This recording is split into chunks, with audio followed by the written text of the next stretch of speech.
about a heaven in Alberta, where they've got all hell for basements. Yeah, I lost my way, but I hear tell about a heaven in Alberta, where they've got all hell for basements.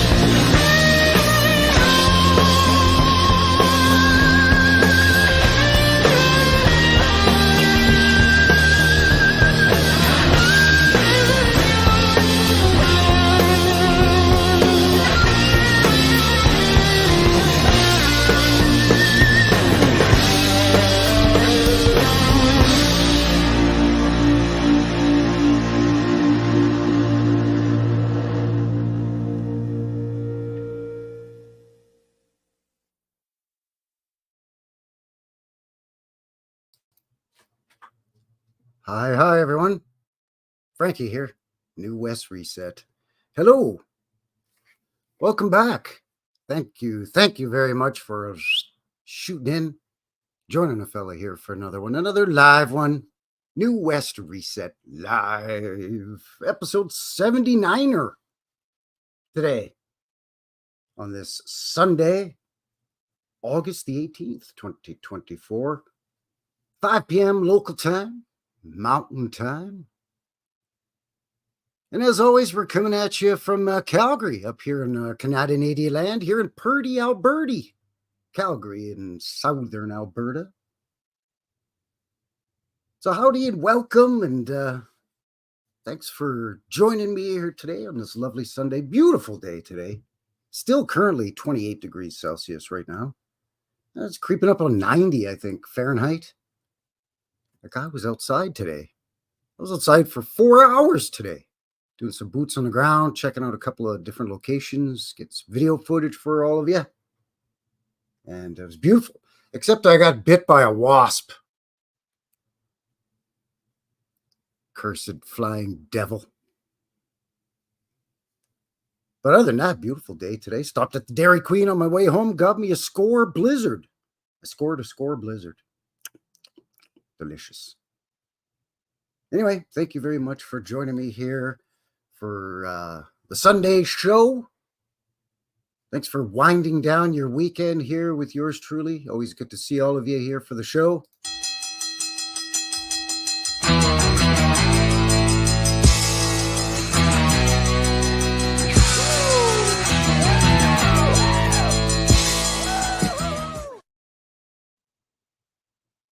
So as mentioned, episode 79er here today. We're going to be looking at Uniontown, Pennsylvania, the most old world place in Pennsylvania. I don't know if it is or not. It looks like it to me, man. I've checked out a few places just on the goggle machine in Pennsylvania. And then, of course, I've seen other channels do either boots of Pennsylvania or, Chris at Old World Exploration, friend of the channel here, friend of mine, a personal friend of mine, a friend of ours, a friend of mine over here, a friend of ours, a friend of Frankie Fingers. So, Tommy, where have you been, huh? I've been watching New West Reset, huh? Well, it's New West Reset. It's this thing on YouTube. He goes around, he does his boots on the ground thing. They'll tell you. Say you care. Of course, many of you know Chris and me do a show called the Knucklehead Show, where we put our two knuckleheads together. A couple of crazy Canadians put our heads together and check out various cities and areas here in Canadian land. And I know on his channel, he's looked at a few places in Pennsylvania. Anyway, this all comes by way of just a random video that came up on my feed here on the YouTubes. You log in and, you got the home page and, all the thumbnails for all these videos pop up, right? And there was this one that I think it's called Watching the Watchers. And it's one of these channels where they supposedly they're a tourism channel. they go, they're Americans. It's a father and son. Correct me or stop me, I mean, if you've heard this, if you're familiar with the channel. Anyway, it's father and son, then they drive across America. I think they've been to all lower 48 at this point on their channel. Anyway, and they go to all these little towns and these big cities, and they check out interesting things in the cities or towns. But often what they're doing is they're setting up their cameras in front of a bank or a post office to see if they can get somebody to come out and say, hey, you can't film here, which actually they can because they're on public sidewalk, and then they get into this whole thing. So it's kind of one of those videos. I mean, yeah, it is important to remind people that, hey, if you're on a public sidewalk, you can film or take photos of buildings, people walking by. You don't need their permission, all that stuff, right? But anyways, it was the buildings in the background of the thumbnail that got me. So, sucker that I am, I clicked on it. You get, I don't know, 20 minutes, half hour into the video. And they're taking some video and photographs in front of a jewelry store, which is generally another place that, usually facilitates somebody coming out and saying, hey, why are you taking pictures and videos of my jewelry store? Because they think they're casing the joint, right? Even though they're out in broad daylight and it's a tourist town that they're in, there's lots of other people out there taking videos and pictures. So they're kind of doing it more so to prove a point rather than do a tourism video. But that said, about, I don't know, 20 minutes, half an hour into this video, a lady that works in this jewelry store comes out, and she's friendly and asks, hi fellas, what you up to? What are you filming? It's a beautiful day. And because she was friendly, they said, oh yeah, we do these videos for YouTube. So she gave them a quick little history of Uniontown, Pennsylvania, at least the street that her store is on. And there's something that she says in the video that I was like, wait, hold on a second. Wait, back it up. What did you just say there? You know what I mean? Where somebody says something and it just stops you and you just can't help but think, what? So we'll get into that. We're also going to look at some photomographs. Friend of the channel, George Prokopenko, recently sent me a file of photomographs regarding Pennsylvania. So we're going to be looking at some stuff. It's just a smaller file. I just kind of plucked a few goodies just to kind of get us warmed up, and then we'll get into this video. And then I thought we would do a goggle drop on this Uniontown. By the way, researching Uniontown was not fun for a guy. You look on the goggle machine for Uniontown, there's like 68 Union towns in the States. You know what I mean? There's 123 Unionvilles. And for some reason, Markham, Ontario, up here in Canadian land keeps coming up because it's connected historically somehow to one of the Unionvilles or Union towns. See? I think it's because after American independence, a bunch of British loyalists moved up there from Uniontown, moved up to Markham, Ontario, just outside of Toronto, the T-dot. Anyway, so yeah, it was not fun because she says something specific. So I'm like, wait, what? Hold on. So I was looking into it, and bubkiss. I came up big, fat goose egg. Couldn't find a thing on this specific topic. A lot of interesting stuff about Uniontown. Anyway, before a fella gets ahead of himself here, a guy's going to say, hello, how are you? Thanks for joining me here once again. Say hello in the chat, in the box. Let me know where you're shooting in from. If you haven't already, give a guy one of these or one of these. I'm not going to soak my pillow with tears at night if you give me a thumbs down, but it is what it is. If you're watching this thing after the live, after the fact, thank you very much for your support. Appreciate it. Maybe let me know what you think down below in the comment. What do the kids say? Comment your comments in the comments. I don't think they say that, but anyway. Links below for everything, including BitChute, MeWe, a fella's email if you want to send me some photographs or want to say howdy. My location map is there as well. And as always, we're broadcasting simultaneously live over on the fighting platform over there, the green app. Links for that down below as well. And thank you to everybody who's already subscribed and shared. Appreciate it. Title is here, everybody. Hello, my friend Title. Scott Pike in the box. Howdy, howdy. Howdy from Kathy. Hello, y'all. Howdy, y'all. Kathy Childers. Good to see you. Going to be sharing a little something. Speaking of emails, going to be sharing a little something that Kathy sent me a while back. I'm going to be sharing that. Hey, look at that. Speak of the fella, and then there he is, George Prokopenko in the box. How's she going, eh? Kimmy is here. Hello, Kimmy. Good to see you. Old World, Michigan. Hello, hello. How's she going there, eh? Hippie Shake. Hiya, Hippie. Hippie, I need your email.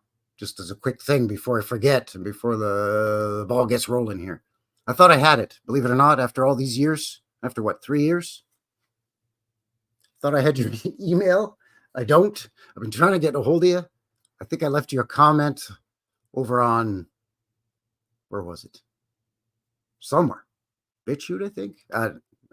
One of your platforms, social network place thingies. So if you could email me, so I have your email, please, Hippie. Thank you. Appreciate it. I can't believe it. I feel like speaking of knuckleheads, I feel like a knucklehead, eh? Title is in pen. Not in the pen, but in Pennsylvania. Really? Okay, so this is going to be great.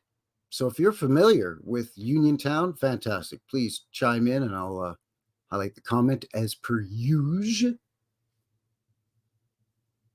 And that goes all the time. You know, if I'm covering a place and you are from that place, live in that place, have lived in that place, please don't be shy. Let me know in the box. Give us a little bit of your local take on things. North Carolina mountains. Well, hello. Great. Thank you. Appreciate that, Hippie. Appreciate that. Washington State. Been there. Never been to Penn to... It's funny, by the way, as a Canadian, you look at the abbreviation, like the postal abbreviation for Pennsylvania, and it's capital P, capital A. It's like, what? How's Pa, Pennsylvania? Then you realize, well, it starts with a P and ends with an A, right? But I would think it would be PN.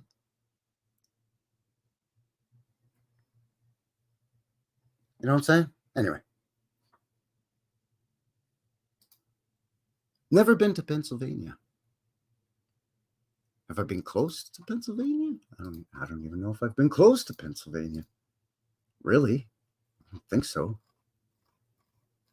Got it on the Google Maps here because I'm a sheltered Canadian and I'm not even entirely exactly sure where it is. I believe it's underneath New York. Oh, it is. Okay, there it is. It's underneath New York and beside New Jersey. And it's Lake Erie. Oh, okay. It's next. Okay, well, Cleveland's there in Ohio. Okay. Gotcha. Looks like a lovely state. Lovely. Lots of green, at least by the Google Maps. On the Goggle machine, you get the Allegheny National Forest there. Okay. I like that. Might as well share this while we're looking at it, hey? Why not? Why not share it while we're looking at it? What am I doing up there? Boom. There we go. Huh. Allentown. Okay, sure. Billy Joel song, I think. I don't know. Of course, Philly. Pittsburgh. Harrisburg. Okay, I've heard of that. Sure. Okay. York. Look at that. Pittsburgh has a York. I mean, Pennsylvania has a York. That's what Toronto used to be called. York. Scranton. Okay, sure. Heard of that too. Yeah. Never been that far south on the eastern part. I've been to Nyack and Vermont. Have I been to Maine? Maybe as a kid, I think I've been to Maine when I was little, maybe. Camping, family road trips. Anyway, yeah, we're going to be looking here. I don't even know where the heck Uniontown is. I think it's over here. It's somewhere. Let's look. Let's look here. Okay, it's way over there. It's way over there, eh?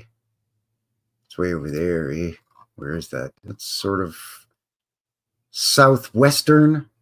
Look at that. I'm in southwestern Alberta, and it's in southwestern Pennsylvania. There you go. Thank you, hippie. Appreciate it. You're right outside York. Huh. Okay, not familiar with Uniontown. Well, as you can see by the thumbnail for the live show here, it's a beauty. I mean, I did, you know, for the show, I did do a quick little drop the blue guy down on the goggle machine and just kind of poked around real quick for about, I don't know, half an hour. It's real easy to get lost wandering, you know, when you do that. But excuse me, I had to burp, eh?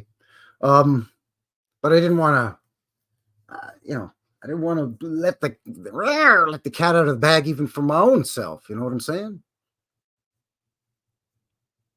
Neural Mass in the box. How's she going there, eh, bud? Good to see you, eh? So, yeah, so I figured what we'd do is we'd have a look at some of the photographs that George shared about Pennsylvania. There's some railroad-related stuff and so on. And that's just to, you know, get us salivating a little bit. Get our mouths, our collective mouths watering with some photos. Not a lot. I think half a dozen or 10 or something like that. And then we'll have a quick look at the video in question, or at least that portion that made me kind of go, hey, whoa. Hold up a second there. What are you talking about? And then maybe we'll do a mid-show break, come back, and then we'll do the goggle machine drop. How about that? What do you say, Chassis? Sound good? Chassis Nix is here. Howdy, howdy. Welcome. Thanks a lot for shooting in there, eh? I was kind of frustrated yesterday. Yesterday being Saturday for me, by the way, the 17th. I had to work the late shift, but I only had a 6-hour shift instead of an 8-hour shift. So rather than working 1:30 until 10 p.m., I only had to work from 4 until 10 p.m. So I caught Martin's show, Fatty Matty. Right, I caught Martin's show, which was great because I often miss it. Maybe I catch the first half hour. Then, you know, guys got to go and punch the card for the man, you know, because I'm not fully retired. I'm only semi-retired. You know, I still, you know, sometimes work.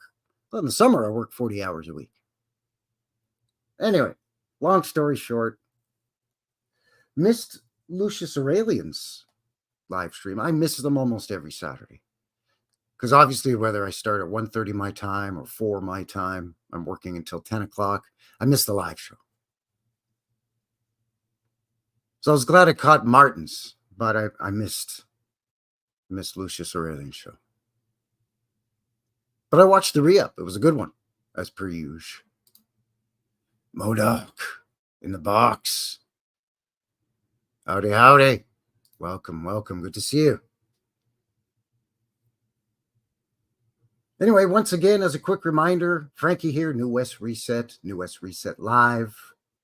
Episode 79er here today, Sunday, August the 18th.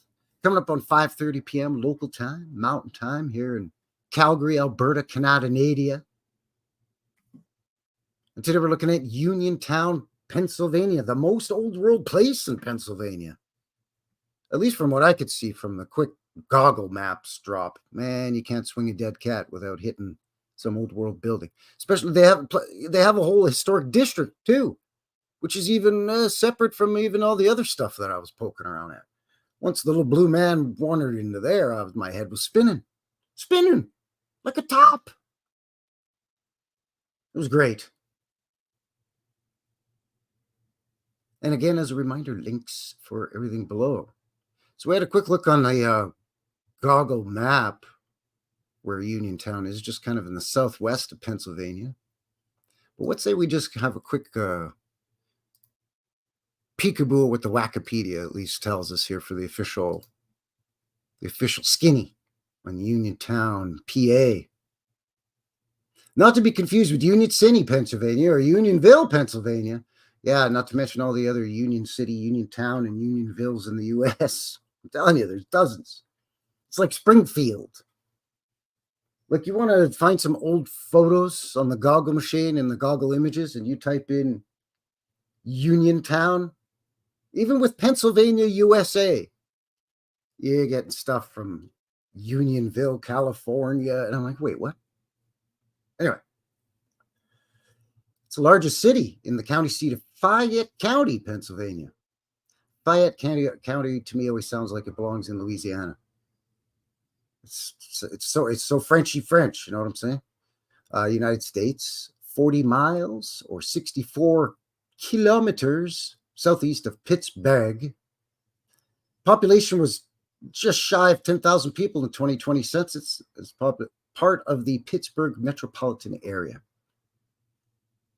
You can just see here on the Wikipedia a little taste of what we're going to be looking at later on.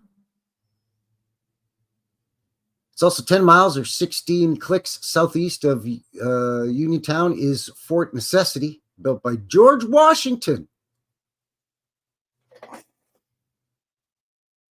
Oh, Wood-toothed Georgie.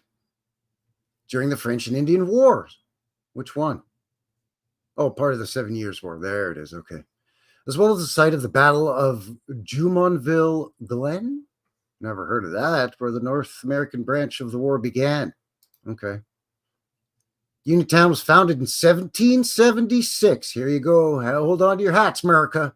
As the Town of the Union by Henry Beeson, a Quaker born in Virginia in 1743 who had settled in the area in 1768, buying tracts of land and running a sawmill. Guy just moved in, bought up a bunch of land, and put up a sawmill. If you build it, they will come, I guess. On July 4th, coincidentally the same day the United States Declaration of Independence was adopted, Beeson published a plat of quarter-acre plots near his mill to be allocated by lottery on July 20th to purchasers prepared to build houses on them. So it's known as the Town of the Union because on July 4th, this guy announced a lottery in 1776 to parcel off and give people the opportunity to buy land. Well, looky.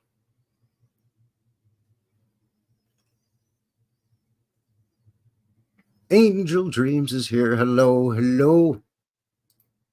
Thanks for shooting in. Words matters in the box. Howdy. See, I thought that was pretty cool, the same day and whatnot. Oh, geez, I guess we could have found it right here on the Wikipedia. We didn't have to go on the goggle machine after all. Oh, well, what ifs. In early years, the town was sometimes unofficially called Beeson's Town, though not by Beeson. Yeah, why would he refer to himself in the third person? Guys who do that are weird. Like a guy like me, a fella would never do that. In 1783, Fayette County was erected and divided into townships, of which Union Township contained the namesake town. The town was incorporated as a borough in 1796 under the name Uniontown and separated from Union Township, which was split in 1851 into North Union and South Union Townships. Will you get out of here with complicating all of this stuff, please? muddying the waters all the time. Like, that's ridiculous. It's frustrating when you've got Uniontown, but then it splits into North Union and South Union townships and the blah blah blah. You guys have officially made me lose my marbles! Anyway, moving on. The National Road, also known as Cumberland Road, was routed through Uniontown in the early 19th century, and the town grew along with the road, now US 40. Uniontown's role in the Underground Railroad in the antebellum years is commemorated by a marker on the corner of East Main Street and Baker Alley. Residents helped slaves escaping from the South to freedom. Well, what do you know? So it officially basically kind of kicked off as a town, officially July 4, 1776. As if that wasn't enough, the National Road runs through Uniontown. If that wasn't enough, the Underground Railroad ran through Uniontown. This place has got it all, ladies and gentlemen. Could they rubber stamp any more narratives onto this quaint little city or town? I got to call it a town because I think still there's only like 10,000 people in it. I guess officially it is a city, but you know what I'm saying. You know what a guy is getting at. In the late 19th century, the town grew based on the development of coal mines and steel industry, of course, Pennsylvania. Uniontown was the site of violent clashes between striking coal miners and guards at the local coke works during the bituminous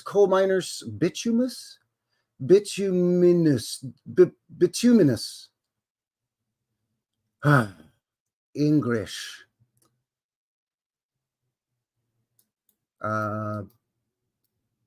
bituminous coal miner strike of 1894.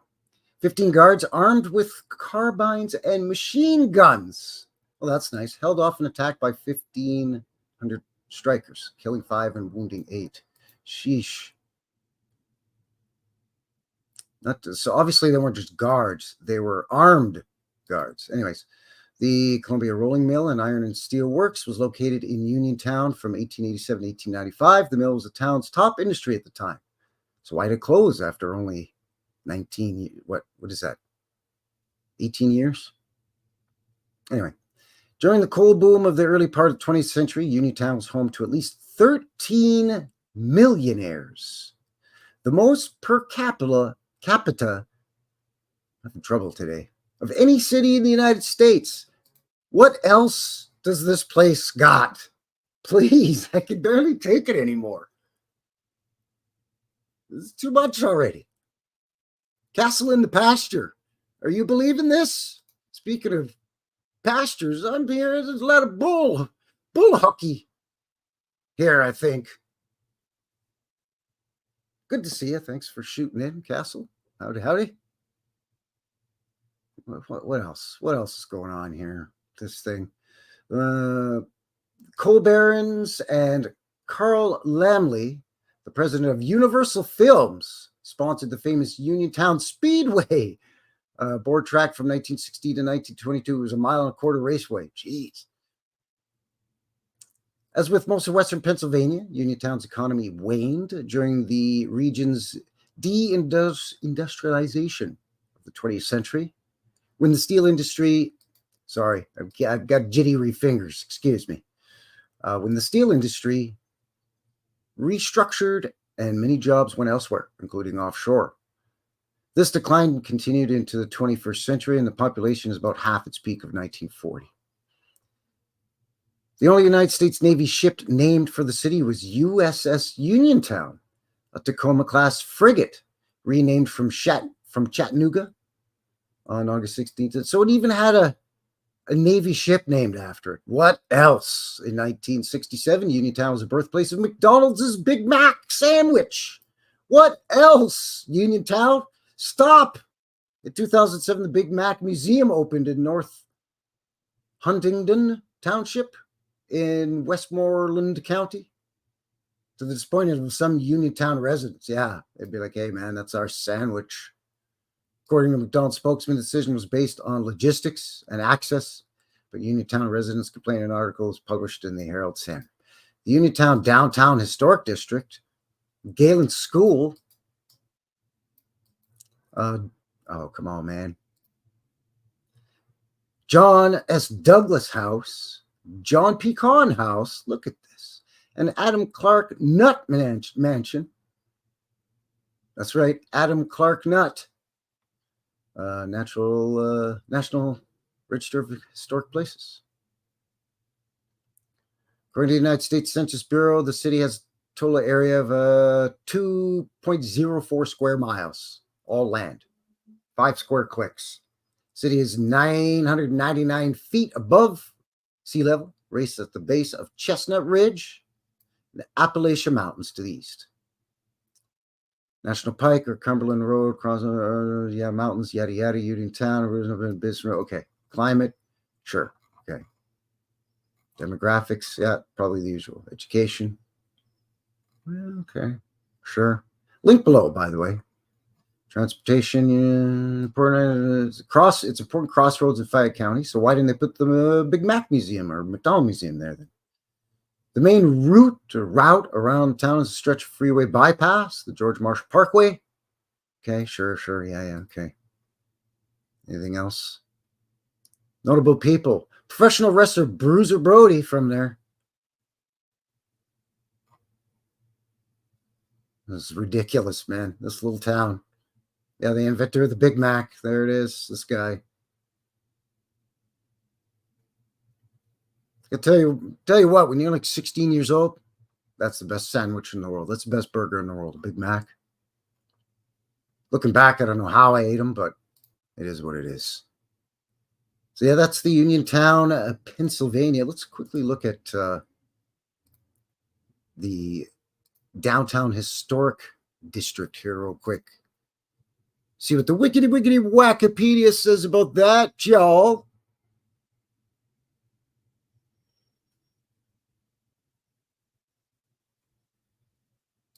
Good to see you, bro. Good day. Good day. Jabber Joe in the box. A Union Gospel Mission. Who knows? Look at this. What's not enough for you, Joe? This place is silly with the old world stuff, man. Wait till the second half of the show when we drop the little blue guy down on the goggle machine. You're going to have to strap yourself in. All right, here we go. The Uniontown Downtown Historic District is a national historic district that is located in Uniontown, Fayette County, Pennsylvania, United States. It was added to the National Register of Historic Places in 1989 with a boundary increase in 2003. They spread it out because they're like, look, there's even more. There's even more, you giggling jackasses. Look at it.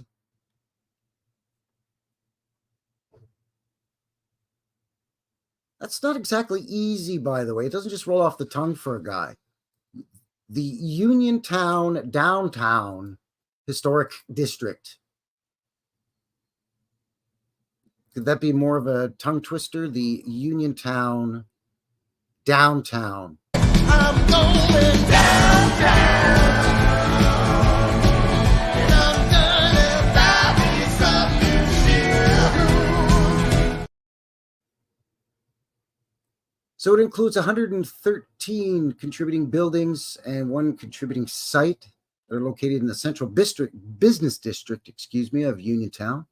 Most of the contributing buildings were built between 1881 and 1932 and are representative of a number of popular architectural styles, including, here we go, kids, Classical Revival, Modern, Late Victorian, and Georgian. Oh, yes, of course, the Greco-Roman. The hell's Modern? Oh, okay. Like Art Deco-ish, 20s to 40s-ish. Late Victorian. Well, I say, lovely. Hello, little subjects, isn't that lovely? We're so amused. And Georgian. Oh, of course, yes, lovely. 22 buildings date between 1811 and 1860. 1811, that's early on in the narrative, even for the States. 1811 is pretty early on, especially because you're creeping up on the Appalachians. That was kind of like the boundary for a long time. The Appalachians, Mississippi River, these are major stumbling blocks or major territorial boundaries between different nations, if you go back really enough.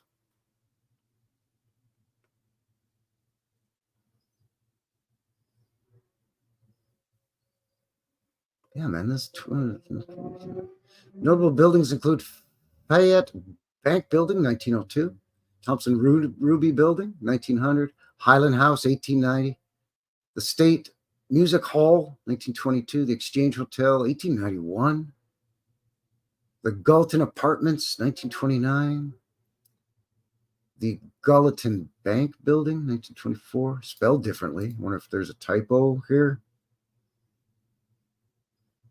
between these two. I don't know. Federal Building, 1930, Fayette County Courthouse, 1892. Huh. And the County Building, 1927. Central School, 16, St. Peter's Anglican Church, 1884. Look at that. Man. So yeah, link in the description for that as well. Yeah, they like the name town so much they named it twice. Yeah, they're so nice they named it twice. They like the name of the town so much they used it twice. Well, it doesn't exactly roll off the tongue. You know what I'm saying? And I'm sure another 28 to 42 times during the show, I'm going to be calling it Unionville or maybe Union City by accident. But it's Uniontown, Pennsylvania, in southwest Pennsylvania.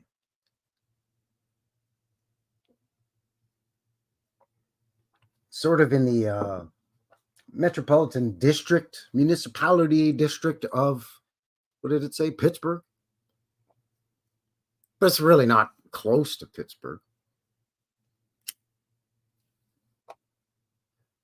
But yeah, I was just like, huh, what else could go on in this little town of, I don't think it ever got more than 30,000, but it's been hovering around 10,000 for a long time,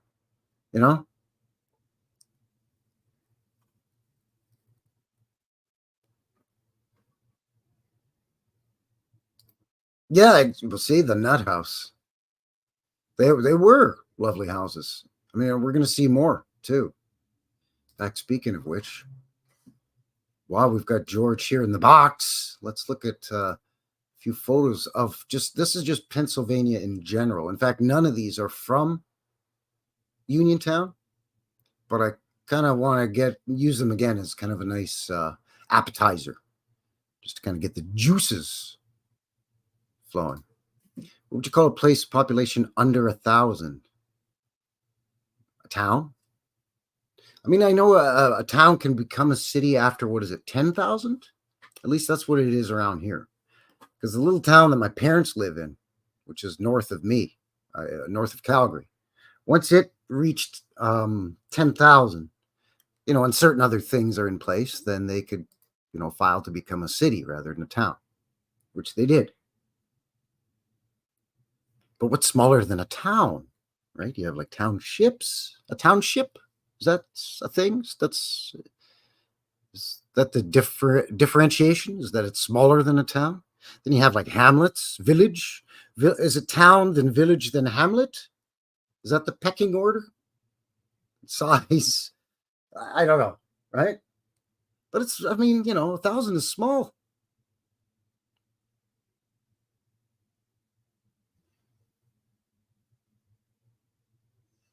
Yeah, see, that's a small town because Hippie's town is 12,000. I'd say like 10,000 or less is, kind of smallish. But when you've got 1,000, and that's small.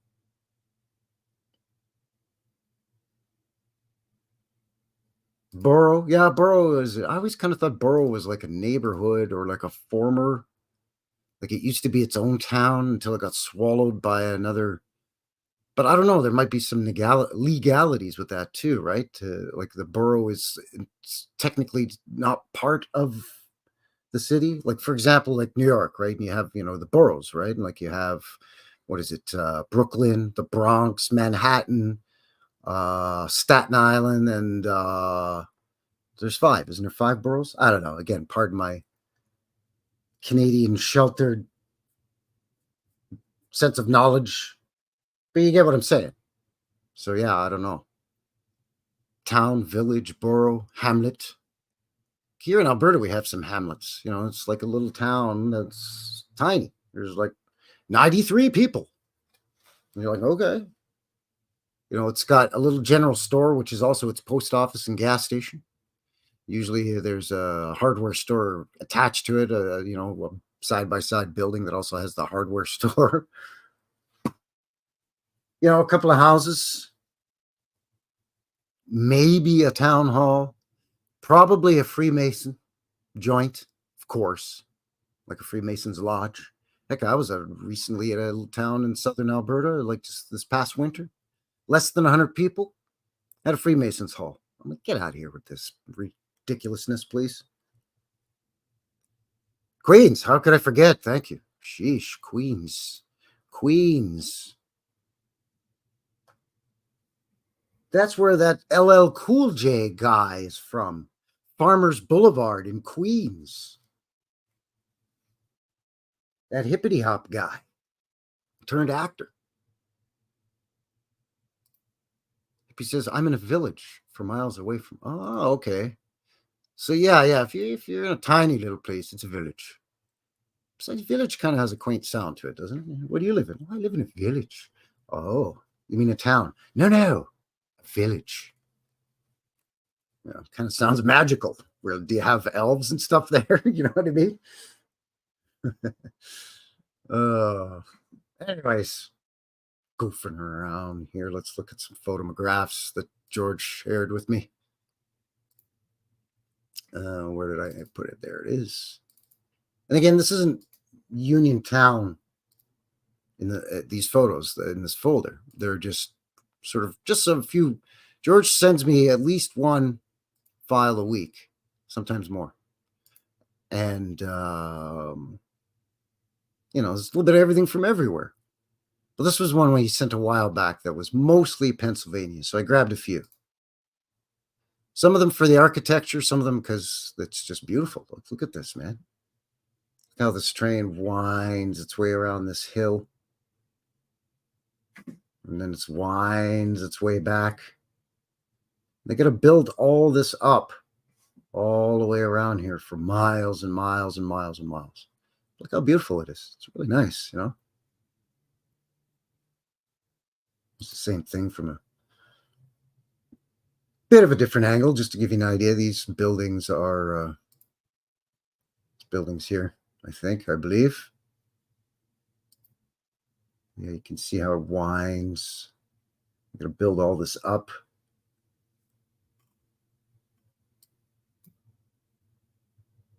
It's kind of interesting back here. But anywho, what's that? A pile of wood, maybe. Oh, that's lovely.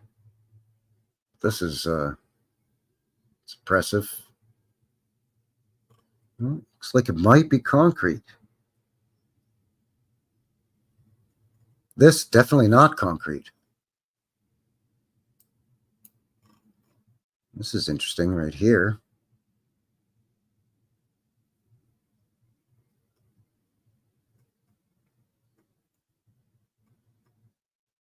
This is the Lehigh Gorge Scenic Railway. Using the old-timey passenger car there. That's nice. It's from like the 20s. The teens or the 20s. Nice. It's beautiful. Pennsylvania is beautiful. Looks a lot like Ontario. There's some old beautiful houses. What do you think of that? My goodness gracious.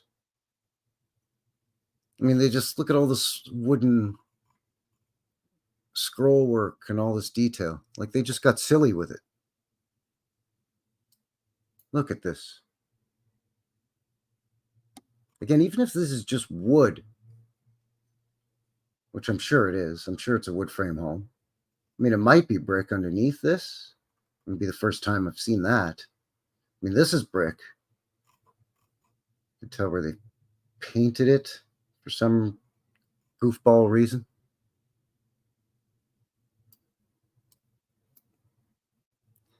Cinder block supporting the porch, but looks like brick in behind there too. So maybe it is brick and then it's just covered in wooden shingles. But either way, I'm sure this isn't stone. I'm sure it's wood or something, but it's beautiful. I mean, look at all this detail. I mean, come on, man. It's like, wow, what is that place? Oh, that's my house. Come on in. You want some tea or do you want a beer or something? That's your house? Yeah. You got to have these like lintels over your windows and stuff. Yep. Yeah, I got to have all that on my house. I got to have all this. I just got to get completely goofy with, floor to ceiling arch windows on my porch. Like, wow, man, this is beautiful.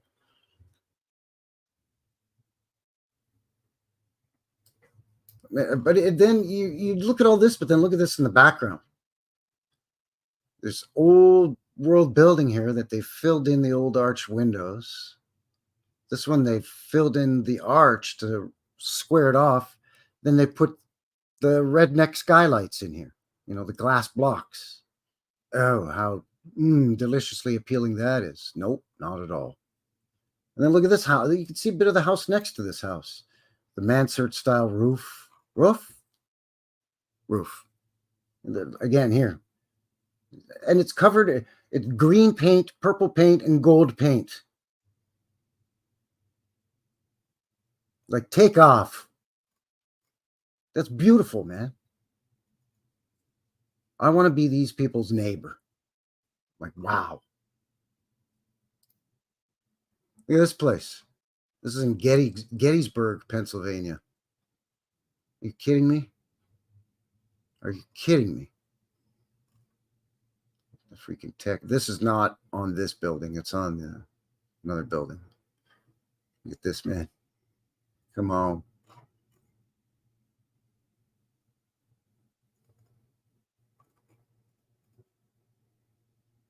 Yeah, unfortunately, they painted this brick blue, but okay. Seen worse colors, I guess.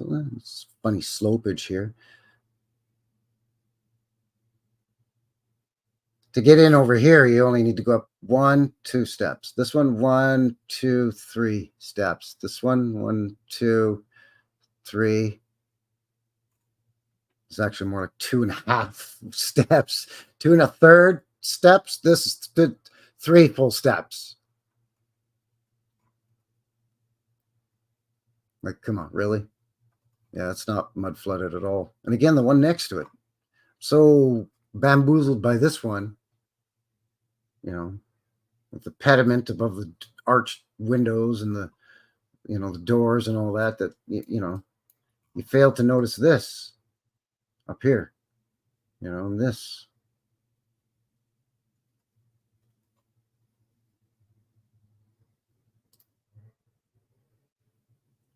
Portals here. Hey, Giuseppe, you know how to stack bricks? Oh, I stack it a brick. You no worry. I stack it a brick, no problem. I stack it a brick all day long. I can just stack it a stack. That's crazy! I mean, this guy just went to town on stacking bricks. Like, stand back, everybody. Hold my beer. I'm taking you to school on how to do all of these intricate angles and all of this stacking and all of this houndstoothing or dog toothing in here, sawtooth. Not to mention, my arches, which some bonehead came and bricked in so they could put in redneck skylights again. Whoopsie. Maybe showing some signs of mud. I'm not entirely sure It's very, you got to kind of squint and tilt your head to the left slightly to notice it. There may be a slight angle here.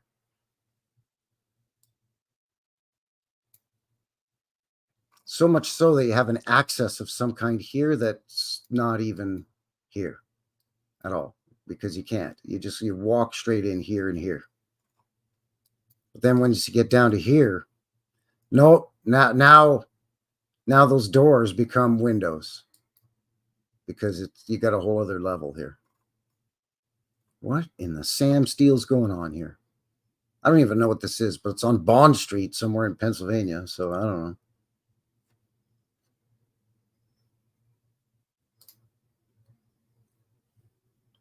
Not to be outdone with brick, these guys decided, you know what? Sure, brick, nice and all that, but how about stone? How about stone, you a-holes? How do you like me now? Look at this.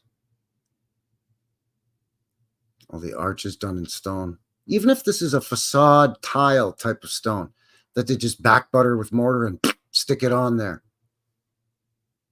Just to get all these jinky different sizes. Come on, man. And, they still, put arches, different sized arches too. Big, wide arches, little tight, narrow arches, even tighter, narrower still arches. We're even going to put an arch up here in the attic vent. And then this nonsense. I mean, this is beautiful. Absolutely beautiful. These keyholes in here. An arch here. Take off. Like, why? And then we'll start getting silly with carvings in it too. We'll just put all this relief work, all these carved bits, Whoop, excuse me. Put this on there. Wow, man, all this. And then we'll put a bunch of tech on. This is the roof here, by the way. So back in the back, where it's not even well lit. Got some tech here all over this thing. Or something. Oh, hello. That's shooting down a bit, isn't it? And this is sort of a front entranceway that's recessed in, like the doors are recessed in a bit, because you can see this arch, and then there's windows behind it. Right? So it's like you go through outer and inner doors into this place. This place is lovely. Right? I mean, this is just, it's beautiful. Yeah, we do see what we basically would call mudflood, which is kind of a slightly blanket term, right? It's not necessarily to think that the mud rose up somehow, although that's possible. More likely it came from somewhere, either result of flooding or tsunamis or tidal waves or landslides. And that's what we see today. But when you say the mud flood or a mud flood, we're talking about something on a much grander scale than, a regional landslide or something like that, right? At least that's how I see it. And that's kind of what I see when I see stuff like what I see around Calgary when I do my boots in the ground. Like I said, I was out today at a couple of different spots. Actually, specifically at 3 spots that I filmed today. And all 3 of them, the windows were like down below ground level, where they had to put in these window wells and stuff. Or they were all blocked in. So it's like, why do you have those windows down there so low? That has to go into the blueprints and the design by the architect, and then the contractor and all of his workers and all the laborers and the framers and everybody, they all got to follow all those plans to allow for those windows way down here like this, right? So then all of a sudden to brick or block them in, 20 years later. Well, so why put them there in the first place? Well, because originally those windows that are down low, that are only half as deep, are the same size. Of course, not every building. Yes, some houses have basements with basement windows. I get it. But then there's some that definitely the buildings go down another level, because on the front you might see a little half window. But when you go around to the back of the building, where the parking lot is, or off of some dark, dirty back alleyway where a lot of people don't go, then you see on the back of the building where it isn't all nicely landscaped, you see the remainder of that lower floor that's concealed on the front of the building. And then you see in the back, aha, they are full-size windows. You know what I'm saying? Zig's in the box. Hello, hello. Good to see you. Better late than never, I always say, eh? Besides, you're doing stuff around the house. It's got to be done. We all got to do it. It's got to be done. That's kind of what Sundays are for me, right? Like I was out today, but I also did some laundry. And I picked up a couple things at the shops on my way home, you know? Some juice and whatnot, and some eggs and so on. So this is the Rotunda at Penn Station, I believe. Correct me if I'm wrong. This is, I mean, you want to talk about getting silly with the carvings and the relief and the stacking of stone or masonry or brick. I mean, this is just beautiful. And all of these different angles that have to work into one another. You know what I mean? Heck, I couldn't do this out of Lincoln Logs and Lego. Never mind blocks and bricks, man. Look at this. The underside of the dome. Like all of this. Like you got to zoom in to see it. But they took the time to do it. I mean, this is amazing. And then all this in here too. Like, get out of here. Looking very much like a church window, no? That's beautiful, man. Just beautiful. Ah, yes. Thank you. Thank you. There he is right there. These photos are courtesy of George. Thanks again, George. George always sends great photos. I just wish I could share more of them. I try to keep it Canadian on the show, eh? But sometimes you just can't help it when you see stuff like this. It's just silly. Just got to. So yeah, that's a good way to sort of end off this section of the folder for the photomographs.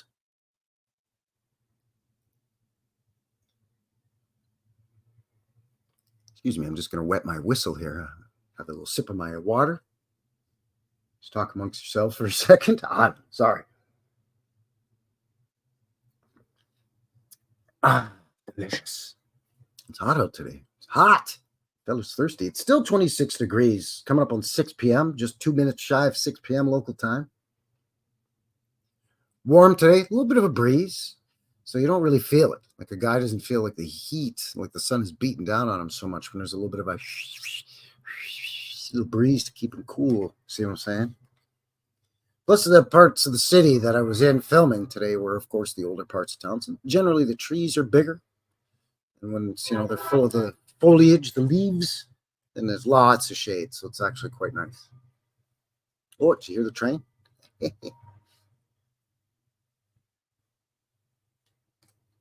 All right, what do we have? Well, we're basically halfway point of the show here anyway. Somebody's messing around with the train tracks because you can hear them blowing the whistle. Anyway, what do you say? I'll give you a sneak peek at your midweek, your upcoming vintage footage video this coming Wednesday. And this one is from the St. Lawrence Gulf, the Gulf of St. Lawrence. Bunch of islands in and around there in the north shore of the St. Lawrence Seaway and the Gulf of the St. Lawrence.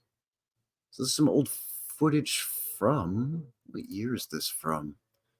It is from 1922. So north and east of Montreal, north and east of Quebec, sort of where the St. Lawrence River opens up into the Atlantic Ocean, basically. So right in around Newfoundland, New Brunswick, Nova Scotia, and eastern Quebec, and then, Maine in northeastern United States and beyond, right out into the Atlantic Ocean. So what are we looking at here? It's about 5 minutes a great Canadian band. So smoke them if you got them. Put your headphones on, your cans, your ear goggles. We'll see you back here just over 5 minutes. All right. Thanks, everybody. Cheers. What happened? Nothing happened. Nothing happened. There it is. All right. Take 2. And go.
Following signs to the sea.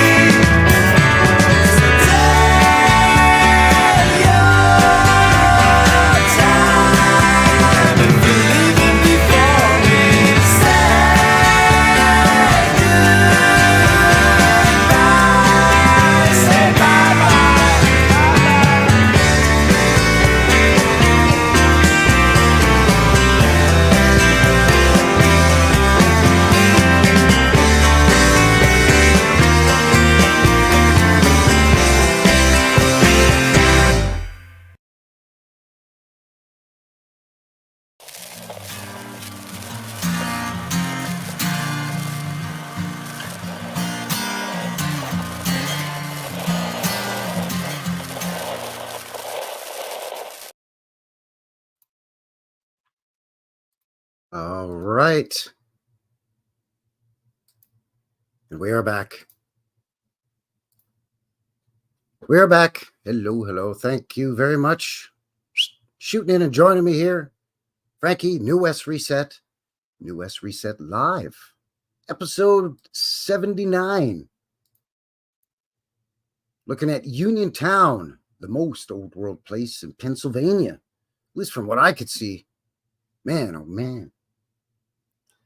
So thank you very much for joining me. Thanks for winding down your weekend here with yours truly on this Sunday fun day.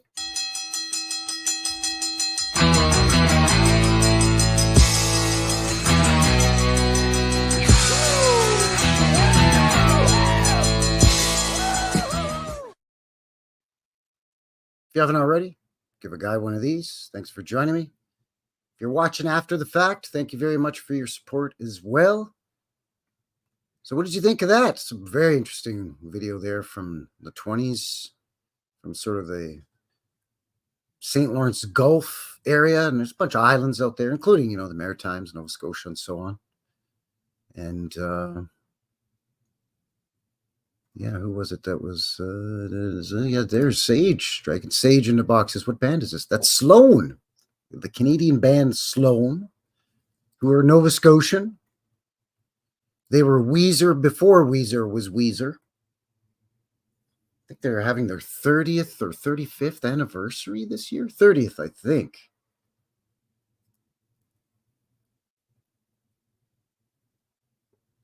Saw them live. Maybe their 40th. I want to say no, their 40th actually. Yeah, their 40th anniversary. Saw them live a couple times. Yeah, they sound a lot. Yeah, they sound very much like the Beatles. Yeah, especially when they get into their harmonies. Yeah, I would agree with that. I mean, they're influenced by the Beatles, but what band isn't, right? Lost and Found History Rewritten. Hello, howdy, welcome.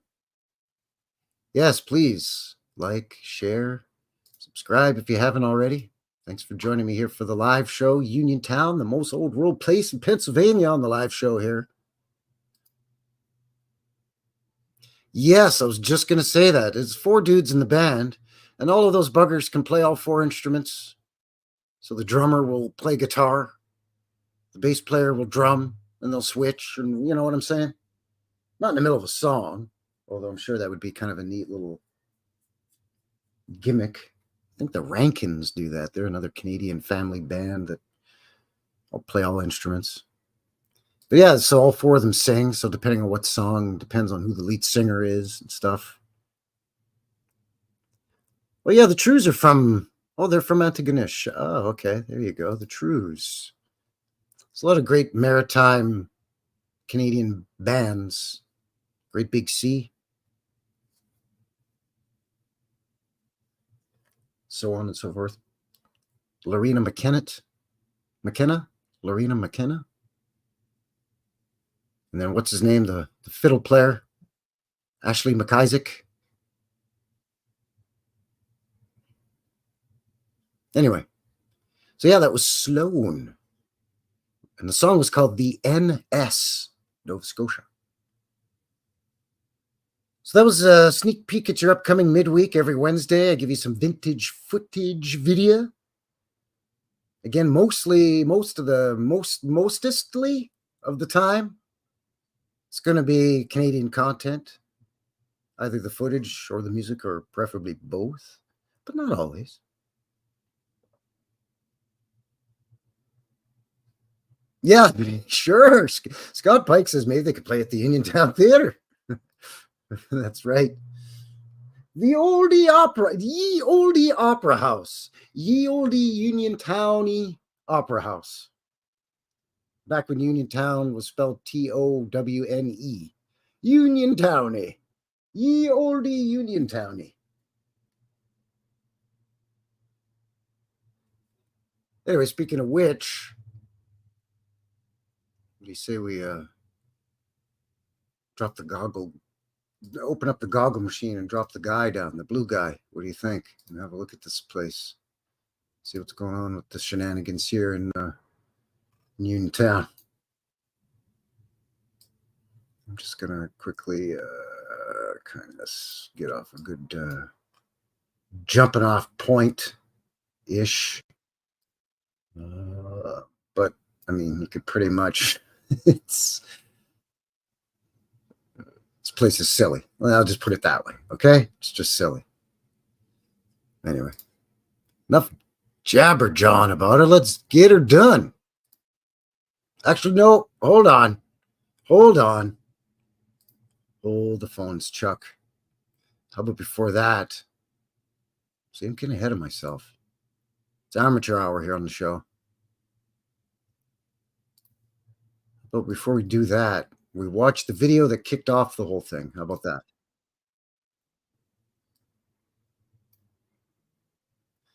Yeah, let's do that.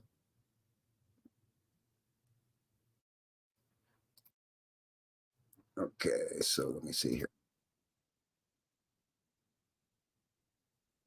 Queuing it up here. And the link for this will be in the description as well. Yeah, okay, here we go. Got it queued up.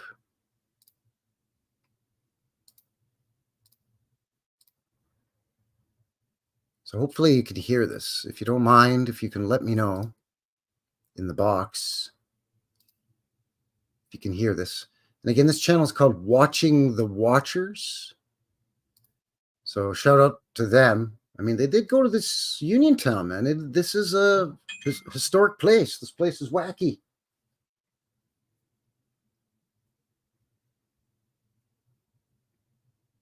Sorry, my stuff's blowing up here.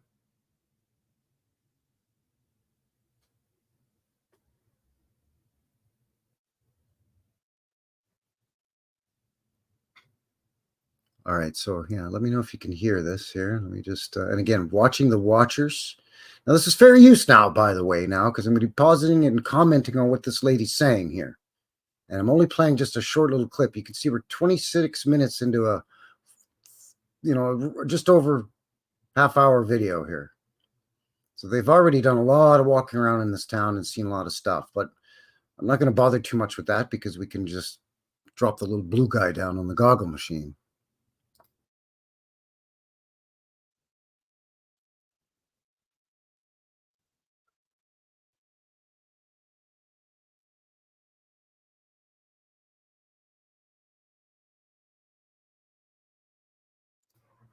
So can you hear that okay? It's built in 1753, and supposedly up on the second floor there was a uniform factory. No sound, no volume. Okay. All right. All right. Sorry about that. Let me try.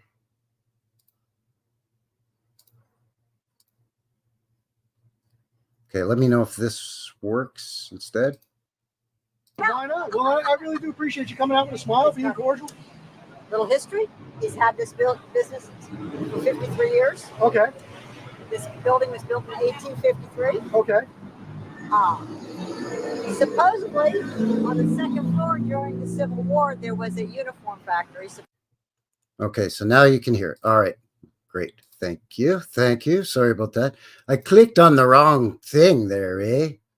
So, like, what happened was, like, you could see it, but you couldn't hear it there, eh, bud? So, thanks a lot, eh? Appreciate that. Excellent. All right. All right. So, 1853, upstairs, uniform factory, supposedly. Supposedly, they don't have any real proof, but all the yada yadas. That's Don't have any real proof, but all the yada yadas.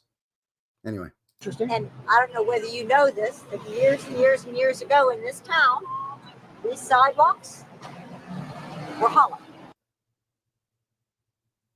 Pardon? Could you say that again, please, lady?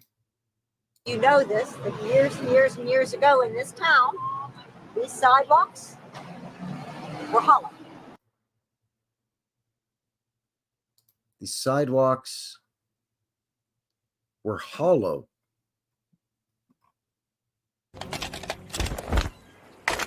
What? It's not just me, right?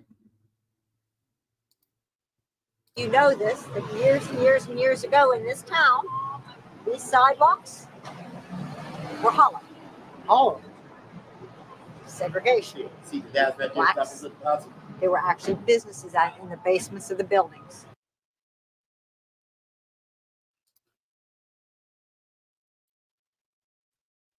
Let me back again here. You know this, that years and years and years ago in this town, these sidewalks were hollow. Hollow. Segregation. See the dad's right there. Blacks. They were actually businesses out in the basements of the buildings. So what do you mean hollow? I don't get it. Instead of being called, they didn't have concrete back then, there was Right. boards and there were walkways underneath. So she says because of segregation. Now we've all seen this, all right? Now I'm not a super duper expert on pavement lights and the spaces beneath sidewalks. All right, that's you want to get the meat and potatoes, the bread and butter, all the delicious food references to that. You got to go to the expert. You got to go to Stuff Beagle. You got to go to Stuff Beagle. He's done a lot of great work on pavement lights, you know, where the sidewalks have like a metal sort of grate, and within the spaces between the metal grating there's prism lights, these glass prism shaped, not always prism shaped, not always like pyramid or triangular shaped. Sometimes they were round or bulbous, and it was to allow light down into the lower levels. The theory being that after the mud flood, they excavated frontages of buildings or portions of, and they used that space as storage space where you could raise and lower cargo or dry goods or whatever down in there. And then over the years, all these stories have emerged that, the Underground Railroad, it's the segregation tunnels, the prohibition, human trafficking, smuggling Chinese workers. That's racist! So, you know, again, I'm no expert on pavement lights, although I have found two for sure, maybe three, I'm trying to remember, two for sure locations in Calgary that have pavement lights. One's in front of the old St. Louis Hotel in the East Village. The other one's on 7th Avenue Southwest, just east of 2nd Street. Yeah, that too. Basically anything they could think of to try and explain away why there's an entire buried floor of the building with windows and doors. Let me just roll it back again and start it. Oh, I did already. Let's just start it again. And it's sorry, but it's as loud as I can get it, by the way. So You know this, that years and years and years ago in this town, these sidewalks were hollow. Hollow. Segregation. See the dad's right there. Blacks. They were actually businesses out in the basements of the buildings. So what do you mean hollow? I don't get it. Instead of being called, they didn't have concrete back then, there was Right. boards and there were walkways underneath. Really? Wow. Okay, that's interesting. If you So she's trying to say that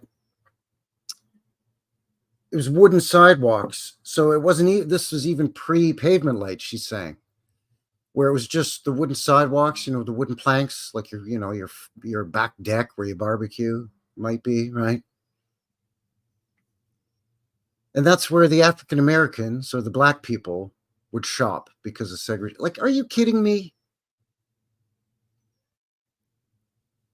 That is the stupidest thing that I've ever heard in pretty much my entire life. Like that doesn't make any sense to me. That doesn't make any sense to me. I mean, if you segregated cities, segregated parts of town, I get it. That was a thing, apparently. Fine, I get it. But you would just have like every other freaking city or town in America, and at some points in history up here in Canadian land too, where you'd have a black part of town and a white part of town, where you'd have a white part of town and a quote unquote Indian part of town.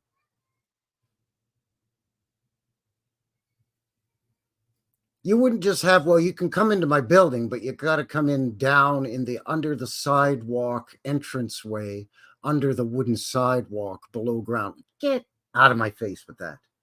That is not how it went down.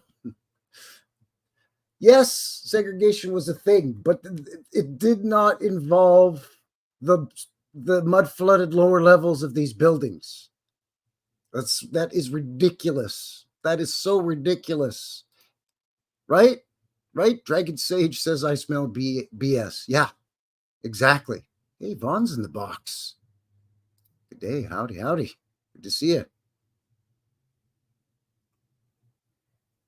Yeah, and Cousin Vinny said it too. Like, yeah, segregation sidewalks. Yeah. Yeah. I mean, yeah, tunnels under streets. Absolutely. Absolutely. But she's not even talking about tunnels here now. She's just talking about the buried lower levels. And she's talking about before the concrete or stone or paved sidewalks that then had pavement lights in them. Before that, it was, the wooden planks, wooden sidewalks. And she was saying that the African-American customers would use that space underneath as their sidewalks and walk underneath the covered, come on, man, and go in and out. Business. Come on, man.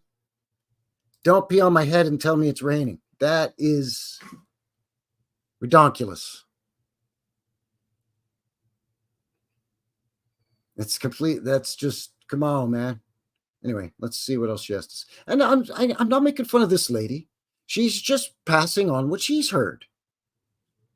She said it herself, a little history, a little his story. She's not making this up on the spot. Somebody told her this. This was in the local paper. This is part of the town or the city's historical society. You know what I'm saying?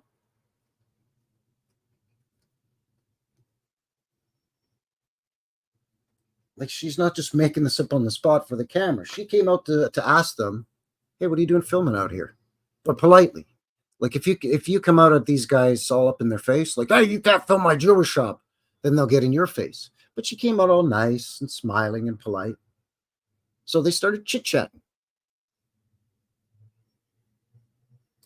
So yeah, the white folks got rained and snowed on, and the African-American black folks, they stayed dry underneath because, see, like, it even goes against their own narrative.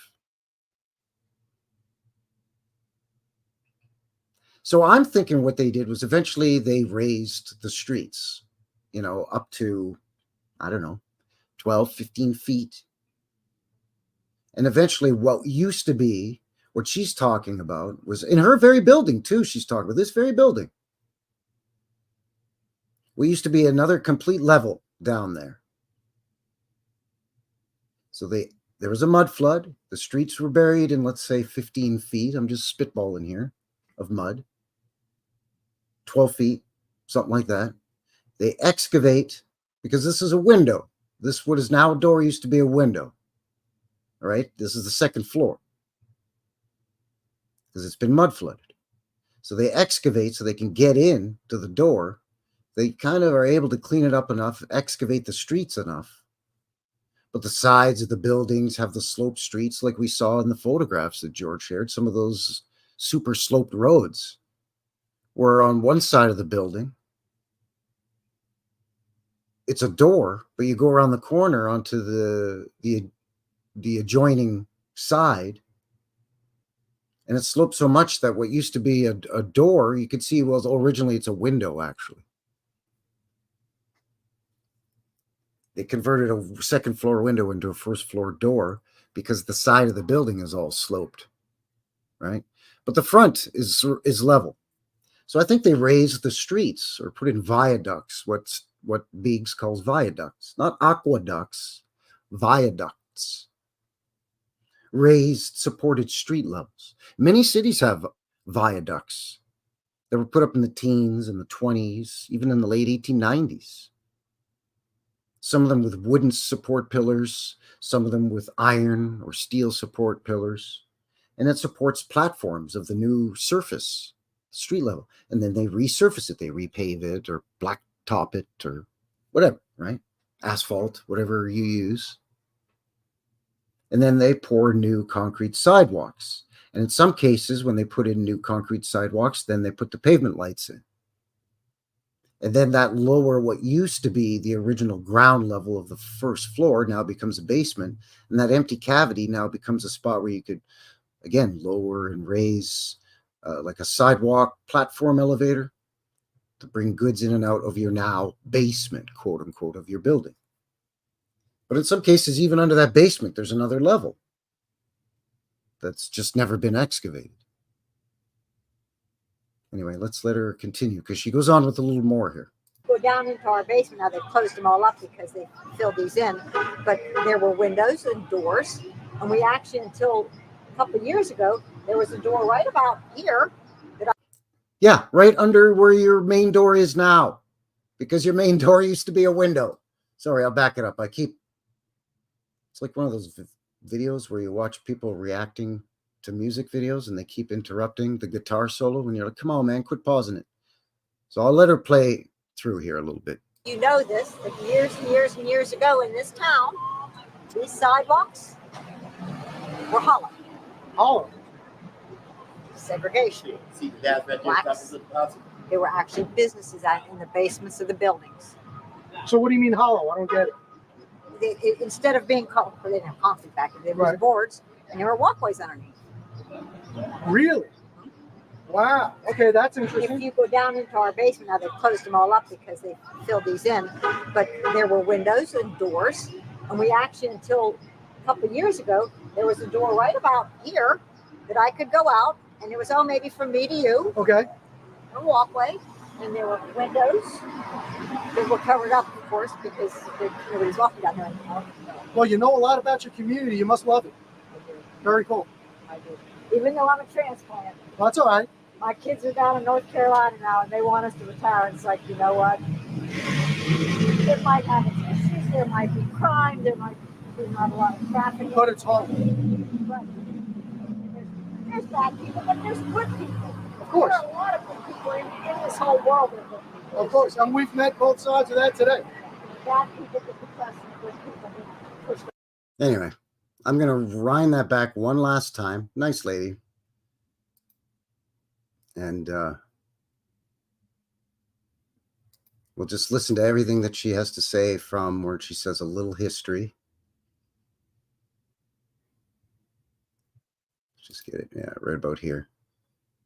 And we'll just listen to her entire thing one last time. And then we'll drop down and see what the heck's going on. Because I think that, yeah, they've raised the streets to level them, to level a lot of them, right? Because after the mud flood, you get a lot of, where the mud had kind of slowly flowed in. And also some buildings are going to be excavated. Others will not be.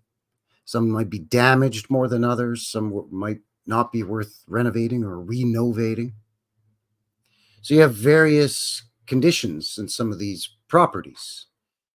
So by raising the street up a full story of a building, a full level of a building, they could make a lot of, especially the downtown, commercial, financial area that most people go to for their daily needs, especially back in the day, right? Before there were suburbs and shopping malls.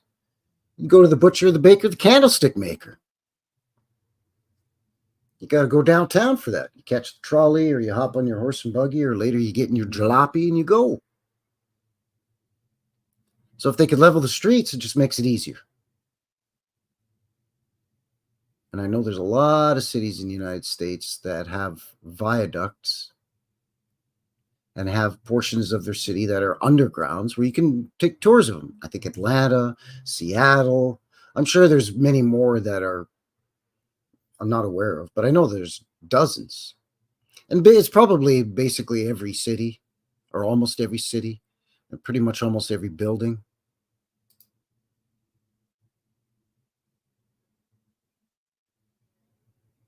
Sig says, I delivered parcels in New York 20 years. I was always going around the pavement glass. So going under, that's kind of what the thing I'm talking about, right? It's sort of like, it's a sidewalk, but it's like a metal platform. And it's basically a platform elevator. And you go down into these empty voids, these vault areas that are under the sidewalks that she's talking about. A lot of them have pavement lights or just a grate, a metal grate, and they don't even bother having the glass in them. When I say lights, some of you may not be aware, they're not electrically powered light bulbs. It's just glass, sort of like a grating, a metal grate with almost like a window. So for FedEx and RPS, really, huh? Kathy says she worked for UPS. Oh, see, there you go. So the couriers may have some interesting stories, especially in some of these big cities that are so big that they may not have been able to fill in or destroy or block up all of these underground sections of the cities like they may have been able to in a smaller city or a large town, right? But through all the yada yadas. That's interesting. And Oh, I didn't wind it back far enough. Sorry.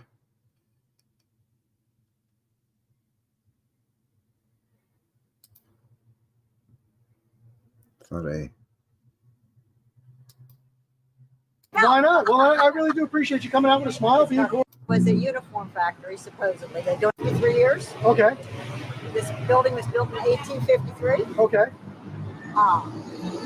Supposedly, on the second floor during the Civil War, there was a uniform factory, supposedly. They don't have any real proof, but through all the yada yadas. That's interesting. And I don't know whether you know this, but years and years and years ago in this town, these sidewalks were hollow.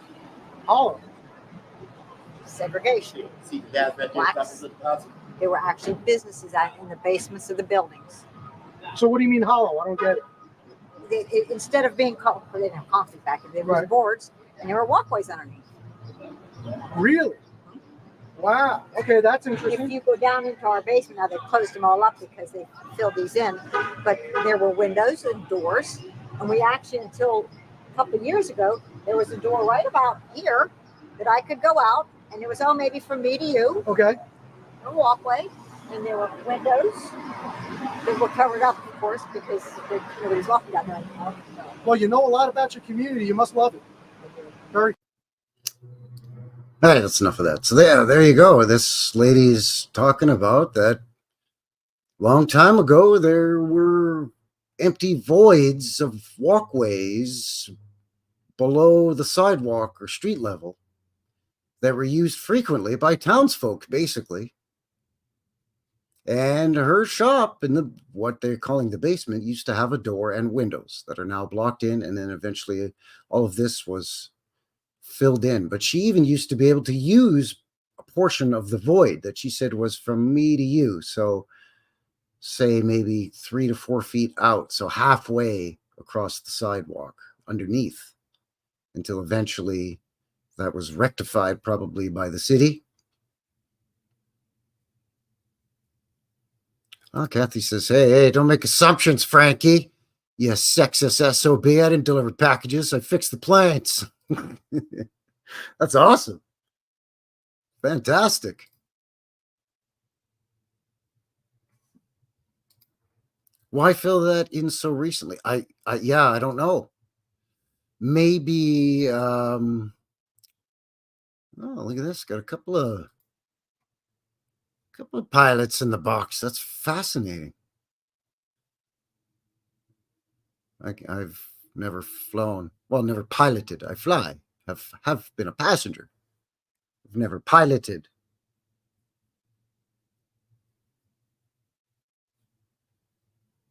It'd be fascinating to be up there. Anyway.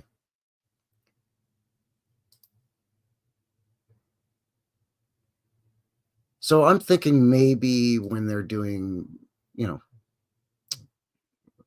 upgrading the sewage system, the water mains. They're constantly ripping up the roads. Oh, we got to do this, we got to do that. They're putting a new high rise there, so we got to beef up the blah blah blah blah, all the services, all the underground services. And then while they're doing that, then they concrete over all that stuff. Yeah, exactly. Words Matter says having separate walkways for segregation makes as much sense as building a star fort in case of a war. Yeah. Yeah. We better build this here in case somebody from a far off nation, their navy tries to sail in and attack us. Oh, we better build some star forts way inland too, in case they do manage to get boots on the ground here on terra firma in our nation, so we can defend ourselves. Oh man.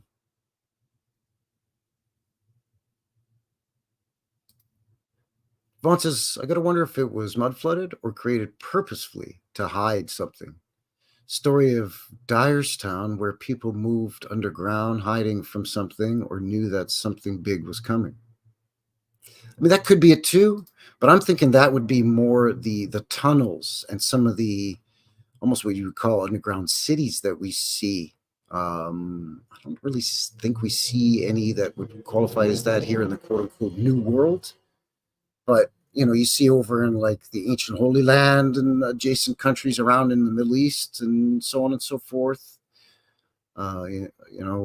Asia, West Asia, getting into Middle Asia, where they're deep underground and they can hold, this place could hold 30,000 people down here, but it's quite far down.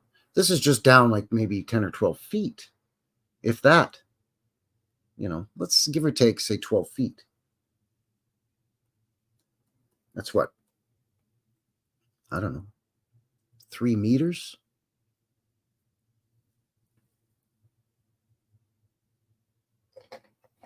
But that's where some of these cockamamie stories of these shenanigans start coming into play, where, that's they used to use those for human trafficking. Really? So how come there's windows and doors down there then? So people could see you walking by while you're smuggling people? I'm just sitting down there in my shop. I got a cigar shop down there, and I see you smuggling Chinese people down there, trafficking illegal Chinese people or something. Because there's windows, so that blows that out of the water. Therefore, it also blows out of the water it's for prohibition, so we could sneak barrels of booze around. Really? Well, again, windows and doors down below. So you can't be very sneaky if people are coming and going out of the doors of that lower floor, right? So, and don't get me wrong, I'm not pretending to know. I have no idea. But I think it's time to now we'll open up the goggle machine here and drop the little blue guy down and have a look, because you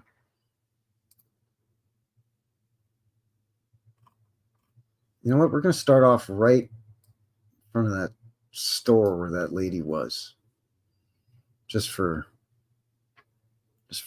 the heck of it.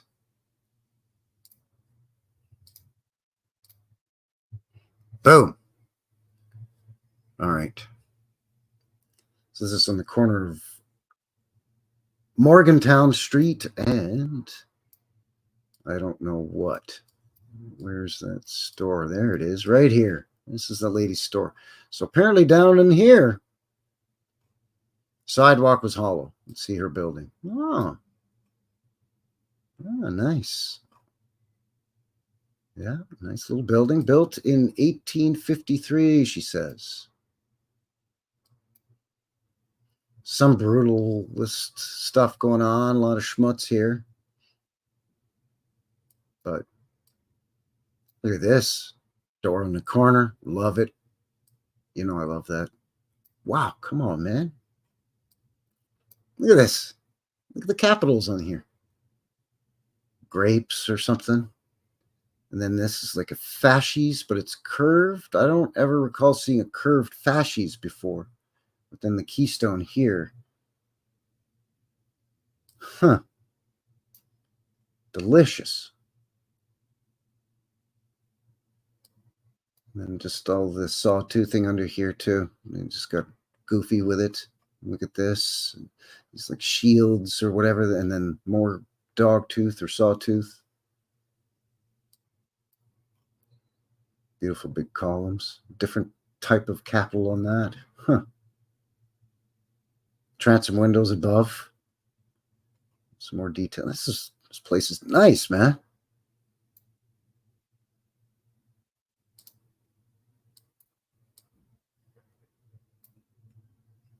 Nice little arched windows here.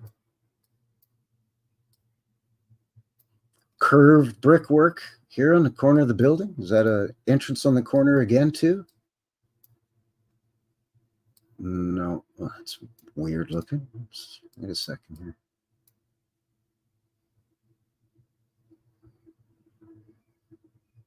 They monkeyed around with this thing. Anyway. What's this? See? Like it's everywhere. It's everywhere. Small, big. It's all just everywhere, man. Look at this. Marcos. Or DeMarcos. What? Look at this. This. Laurel garlands or whatever. Sort of sunburst motif with the brick and this.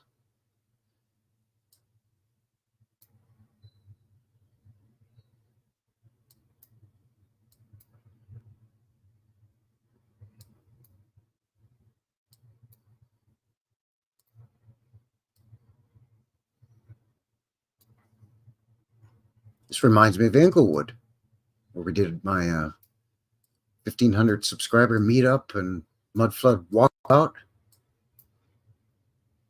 But this is much bigger, on a much bigger scale. And there's plenty of buildings like this in Inglewood. But this is the entire town is like this. Even if it's brutalist, you can see the old world beauty peekabooing out from underneath. Even if it's boarded up. Second time around. Well, let's give her a third, will you? Fix her up nice, bud. Come on now. Don't let her die.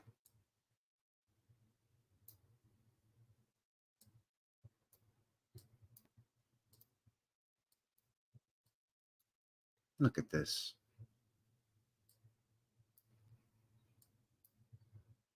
Like even in the distance over there, this huge church.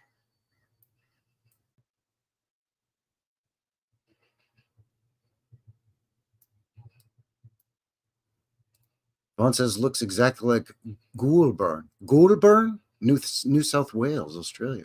About an hour from me. Huh.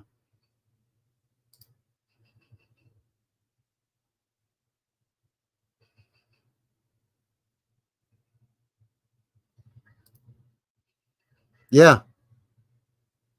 I mean, it could be, there it is, right? It could be anywhere. It could be anywhere. Trevor Joe says, I used to call the last day of my work week tunnel day because I could finally see the light. That's pretty good. That is pretty good. Yeah, and if this church ain't enough for you, well, there's another one right here. Right here. Don't even worry about her, bud. There she is for you. This thing's look at the size of it, too. It's a beaut. Look at this shenanigans in here. Never seen that before either. Have you ever seen that before? I mean, I'm sure I've seen the big voids, or sometimes there's a stained leaded glass in there. Sometimes there's those sort of louvered, what do you call them, like shuttered looking thing. But I've never seen angled, pitched sort of roofuses with like those tile. I don't know what's going on up there. By the way, it's glorious. Look at this silliness here. And then look at all this. Like, we're not just going to put a stone arch. We're going to do a double arch, and then we're going to do all this scroll relief work. I don't know what all over it.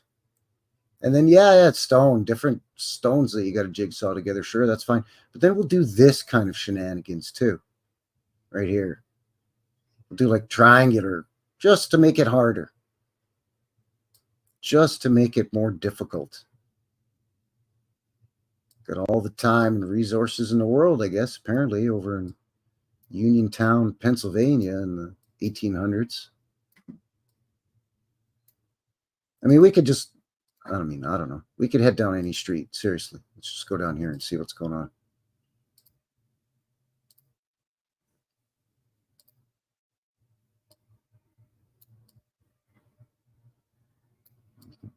I bet there used to be something significant here.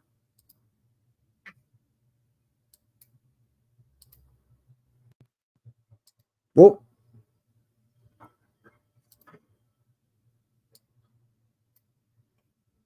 What in the Sam Hill is that? Oh, that's just my house. But it's, where do you get all the fit? That's fine. Looks pretty old world with the mud flooded and the big wall. No. It's just my house. It's fine. We all have houses like this here in Uniontown, Pennsylvania. All the houses have domes or conical domes. There's my neighbor's house.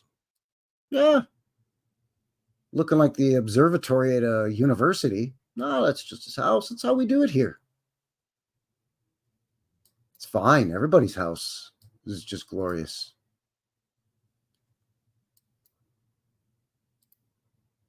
But what's with all the walls? Is this place mud flooded or something? No. We're fine. Everything's just nice here. Like, this is just baffling, bewildering, and befuddling, man. No, it's not mud flooded at all. No. It's nonsense, Frankie. You're talking complete nonsense. Hey, Giuseppe stuck at a break again here, huh? Then we fill in some of Giuseppe's work because, lack of respect.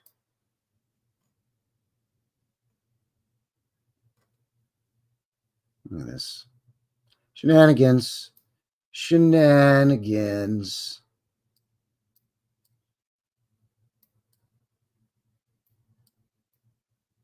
Hey, look, Vinny. St. Vincent de Paul store.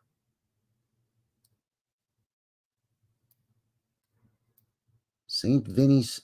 That's St. Vinny's shop over here. Where are we? I'm lost. But seriously, it doesn't matter. You just randomly, let's just go over here. See what's over here. Old mud flood building. Covered in sod brick and then schmutz. Let's go look at some houses again. We'll go to the big stuff downtown again in a sec, but the houses have got me.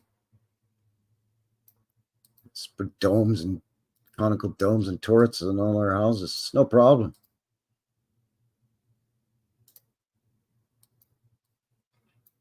Yes. These are maybe houses built in the 1920s. Look at the topography. Super slopey, weird. Everybody's got retaining walls or stone walls or maybe newer poured concrete walls.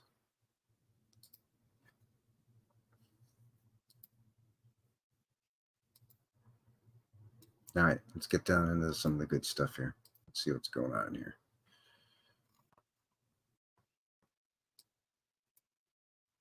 Actually, no, yeah, let's go back to this. Drop the guy back down again here.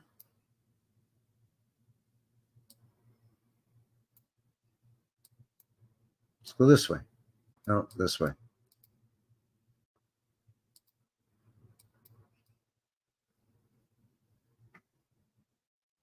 Look at this. Are you kidding me? This like sort of Moorish little detail. It's like a double arch again. They just couldn't be bothered, so they just put modern windows in and rectangular windows and put some crap. Probably like sheet metal or something. But even still.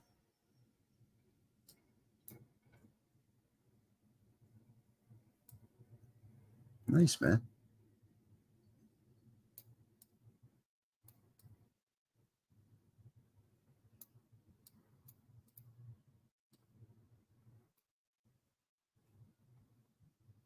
It's a bank. It's probably new, made to look old, I bet. But that's legit. Look at this. Like, you gotta have like row upon row upon row of, I don't know, molding. You know what I mean? This is like, I don't know what that is. Cherubs or fruit or I don't know. It's fantastic, man. Let's get a little closer here.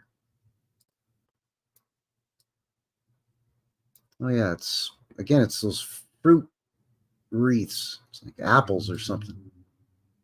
1903, eh? Sure.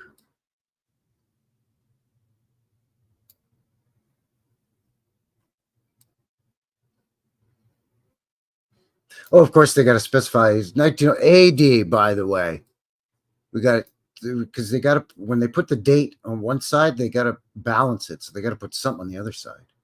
Oh, AD 1903. That's what we meant. Thanks for clarifying.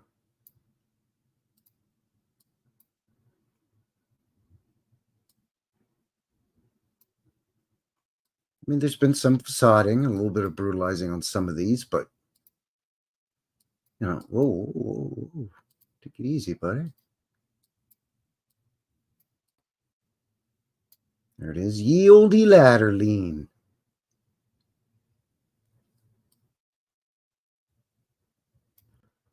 Gonna put a pediment above each window. Yep. Gonna put a rosette of brick between each intersection of the windows and the different floors. Yep. All right. Get to it, I guess. I don't know.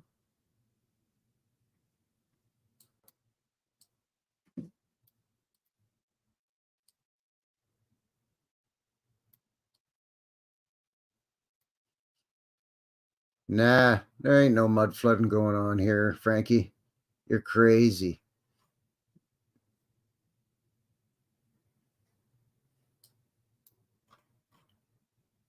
These still have usually these are scrubbed or blank. They still have all the sort of the geometric patterns or designs in them.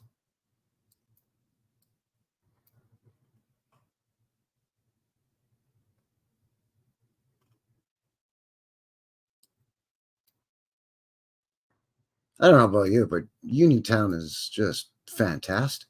I don't know what you guys think. Let me know in the box what you. This is. I mean, is this silly or what?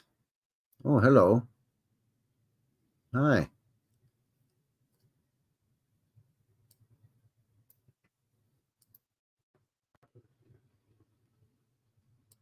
All right. Let's see what else we can. There's that. I'm going to find the old high school here. There it is.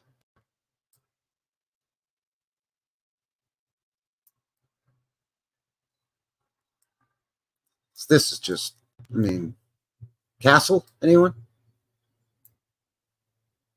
Wow, what's that place? Is that some kind of magical? No, it's just where I go to school, eh? That's where I just go to school. Yeah, that's where I do all my learning. Pretty fancy, isn't it? No, it's fine. What? That's how we do it here in Uniontown, man. What? But it looks like a magical castle. No, not what? That's normal around here. What are you freaking out about? I mean, are you kidding me?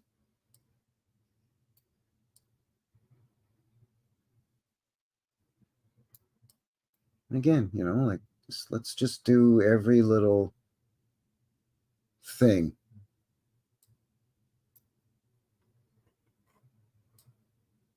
You just got silly with it, man. Just got silly with it. What else is around here? Oh, the Elks Club. Oh, there you go. This looks weird. It's been filled in, but again, you know, fancy capitals and all the whatnot. And again, all under this eave. Oh, got some redneck skylights in there for you. Took out the nice windows that put in that crap. Oh, hi. Oh, more redneck skylights. Oh, yeah. Uh-huh. Okay.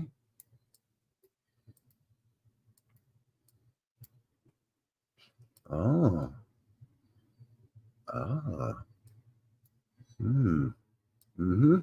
Oh, schmutz has fallen away to reveal brick underneath. Oh, isn't that a surprise? It's not even the foundation. Hmm. Color me shocked. Nope, not at all. What's this? Oh, big portal. Oh, stuck at a brick. 1902. They got the bricklayers got time to do all that, I guess. Eh? No, no problem. No problem for Giuseppe and the boys. Well, Giuseppe and all is a paisano.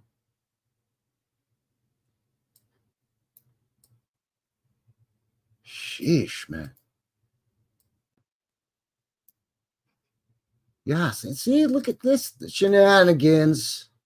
Shenanigans. What is going on? It used to be a door with windows, more redneck skylights. Oh, come on. Whoop, whoop. Easy now.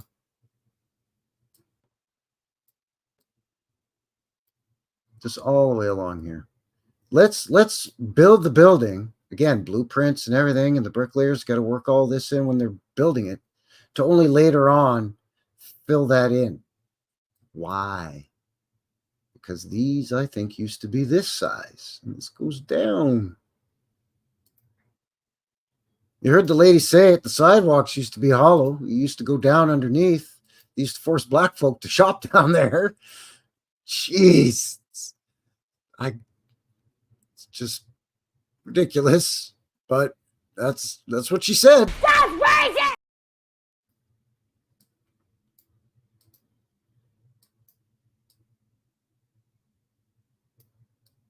I mean, even just these. I mean, this is obviously not the best part of town. It's, you know, you don't even get a front yard at this point because they just widen the road. But you know, again, with all of this, you know, 1901, sure. Oh, hi. Oh, see, schmutz falling away. That looks like brick under there to me. Or something, stone or something.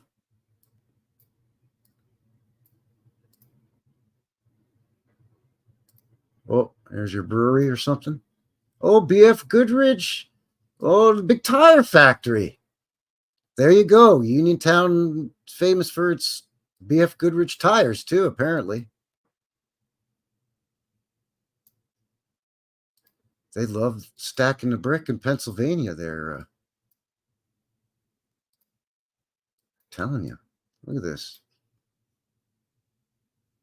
Again, it's just that facade brick, but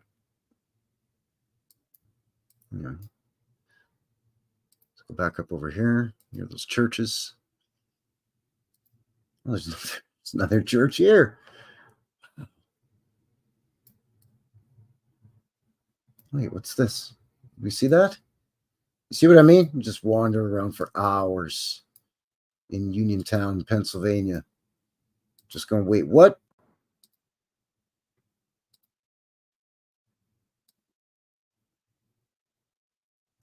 Oh, now I lost it. That's the high school. Some steeple or something.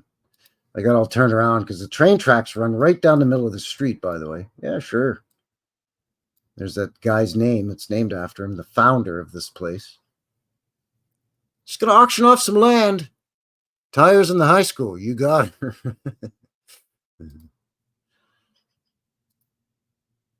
Yeah, the train track. When I did look up on the goggle machine photos of Uniontown, Pennsylvania, there was a lot of modern day photos of the train running down the road and old timey photos of the old steam locomotives running down the street. I was like, huh, okay. Think they'd bother to rewrote the thing? Nah, why bother? Why bother rerouting at all?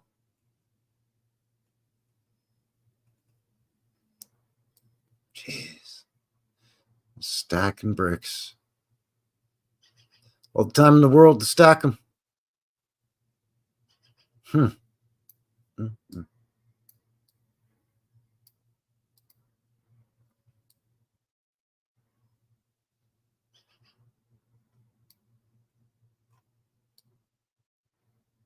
Everything, man. Just everything. Even when it's brutalized a bit, you know.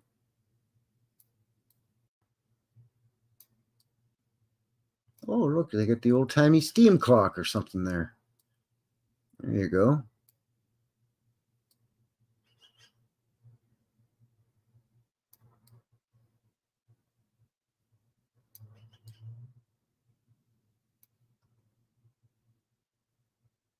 Huh. Those look like lights. Do those look like light bulbs, or is it just me?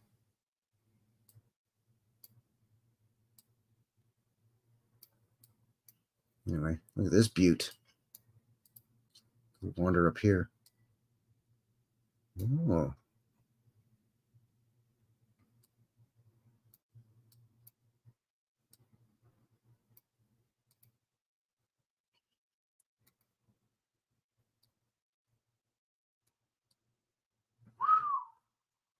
Hmm.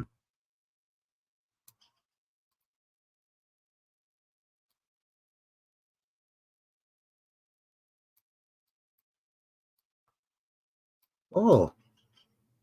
Oh. That's funny, isn't it? Better put a fence there so people don't fall down that lower level and break their bloody neck.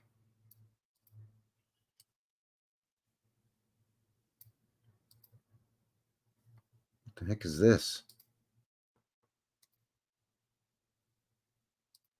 Some grocery company? Again, just gonna stack them bricks. Stack them in arches this time. Sheesh. Look at this, man. Yeah, it was something grocery company. Sure it is. Sure it is. Wow.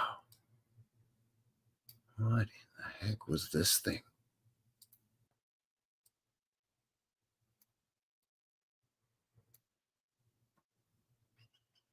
You see how they just brutalized this thing?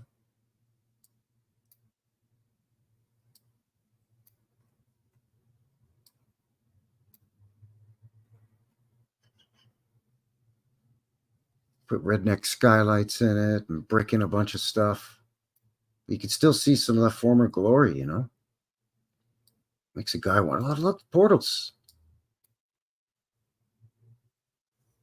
And here too, and here. Makes a guy wonder what this was originally. There's no way this was like Westmoreland Grocery Company. Take off. Maybe in the 40s or something, or in the 1930s, but what was it before that? What was it originally? And again, just all these walls everywhere. Everywhere's, oh, howdy, officer. No, just having a look around. Yeah, just, no, just wondering why there's a shack built on the side of this building. Is that how you originally, when they renovated it, how they could get in the lower level? They have to dig down from the outside? Just asking. All right, have a nice day, officer.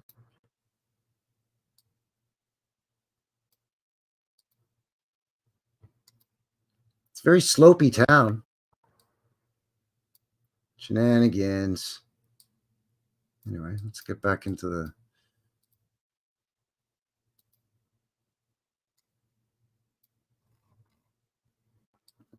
go over here. How are you enjoying this, by the way? Is everybody enjoying this so far in this Uniontown, Pennsylvania tour?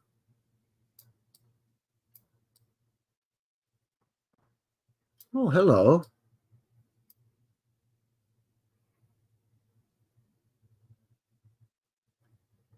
How many different layers are we seeing here? 1, 2, 3, and then 4 because they've messed it up.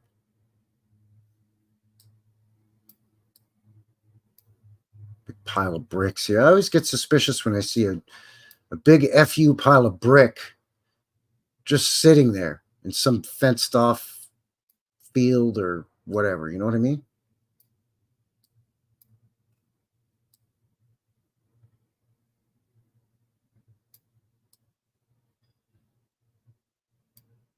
Interesting. It's that phony stone. But either way, they still have to have retaining walls, whether it's phony stone or not. Let's keep stacking them. Wow.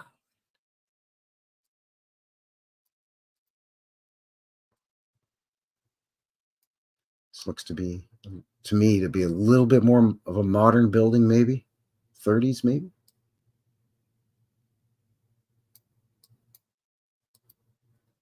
All right, let's see what else we can see here. Get back maybe into the. I wandered out of the historic area a little bit.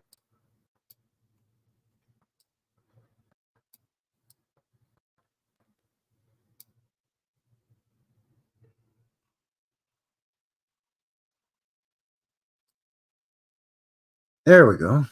That's better. What in Sam Steele is this?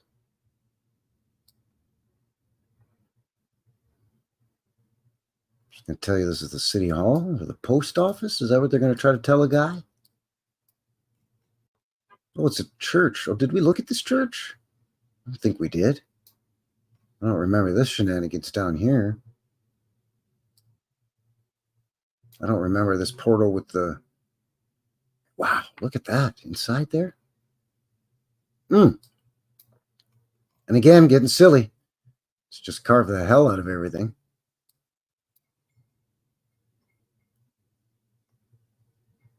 This is outstanding, y'all. Outstanding.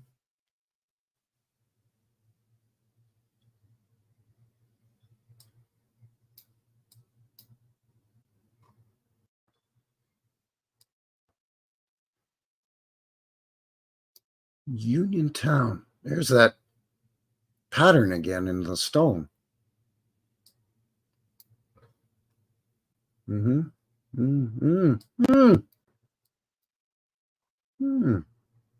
Okay. Wait, is that a stairs going down? Yep. Sure. Okay. See? The stone keeps going down. So sure. All right. Wow. It's pretty fancy. It's weird.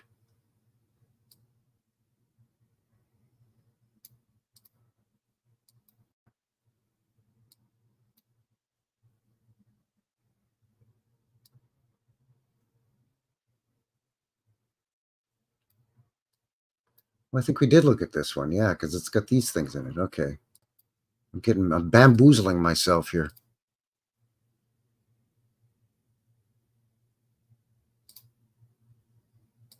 Can we go down this alley? Oh, nice. Oh.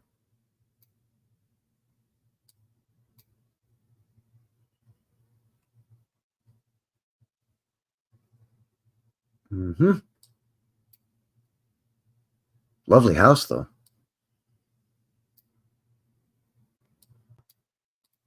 I love it when you can sneak down the back alleys and the lanes, you know?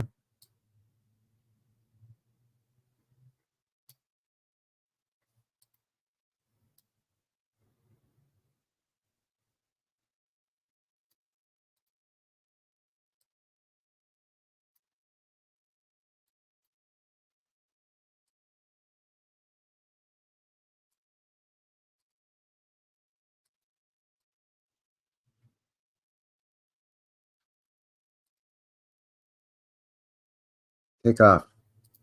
Oh, I don't care where I take off, eh? I don't care where I am, eh? I just want to go down the street.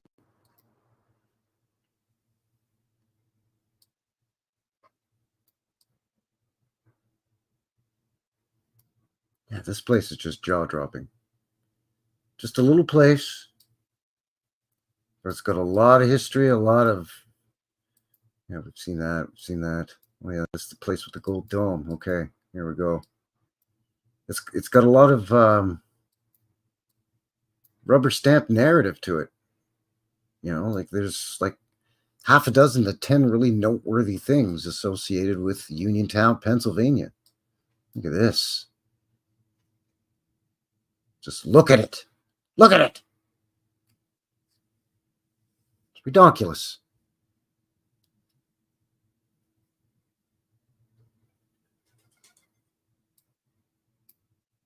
I mean, as if all of this wasn't jaw-dropping enough, then we'll just put a gold dome on it.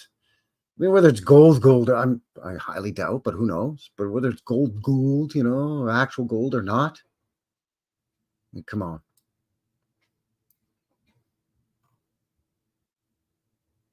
Kind of a stumpy looking little door for such a big, grand. You see what I mean? Like it almost looks like this should go down further.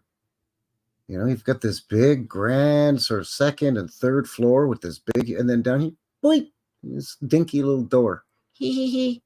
You know what I mean? It's like you're getting shortchanged here, and the rest of it is just marvelous. Anyway, let's look for sidewalk prism lights. Anything here? See if we can see anything. What's this? No.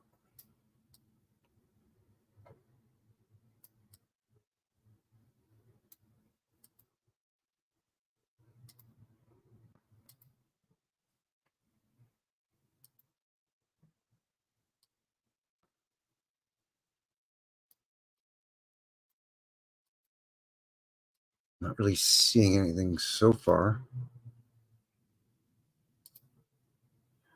Maybe down this crazy railway street. That would make some sense, I guess, according to the narrative. What the heck is this?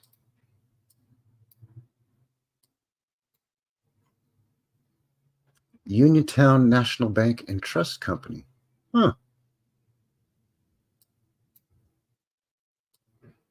Okay.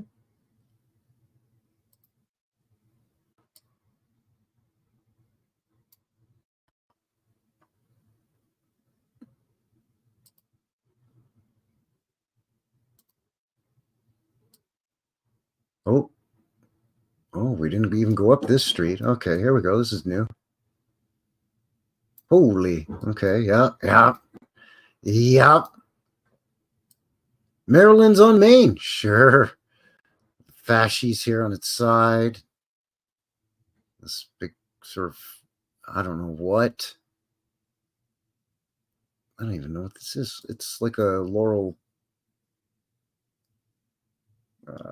garland or something, but again, it's got like a tie on it, like a fascies does. But then again, all the shenanigans, man. Look at all this. It's just glorious.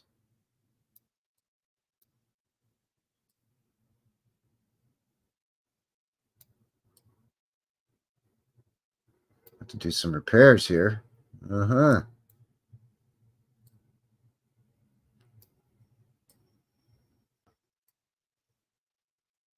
Holy, look at this. Come on, man. Uniontown, Pennsylvania.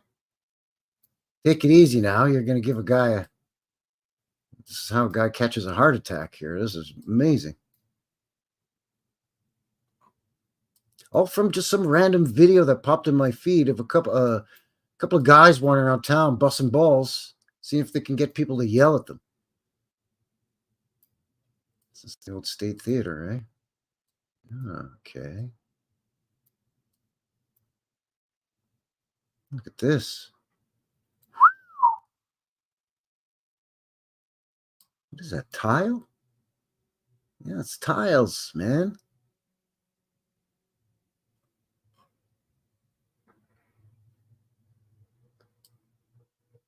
Come on, man. Get out of here with this. Wow.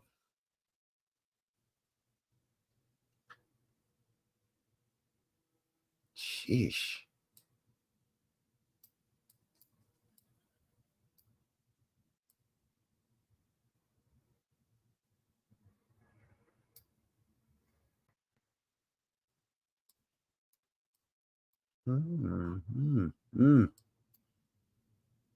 Still not seeing any pavement lights or anything, though.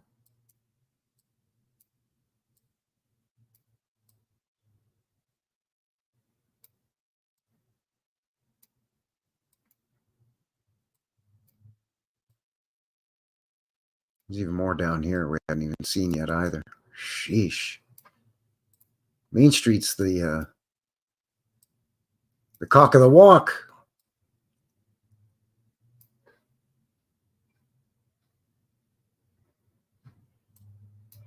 This is just redonkulous, dude. Venetian shell, cornucopia,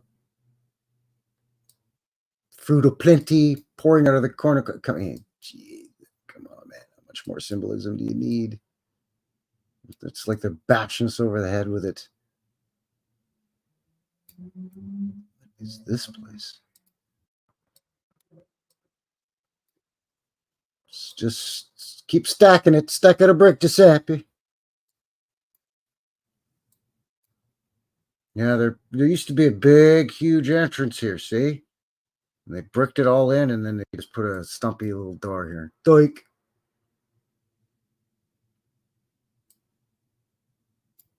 It was probably something like this. Even these guys decided, doink, put a crappy little entrance. Look at this.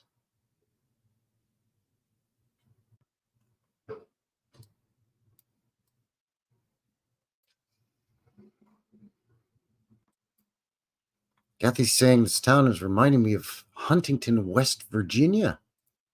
Okay. Huntington, West Virginia.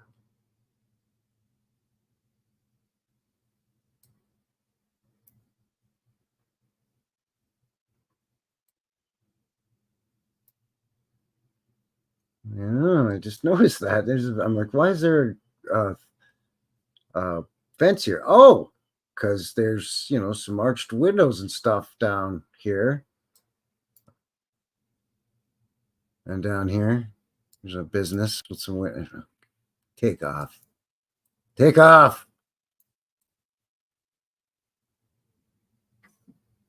Look at this.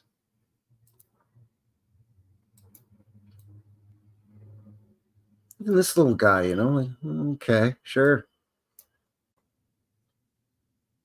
Potential mud flooder even on this little thing.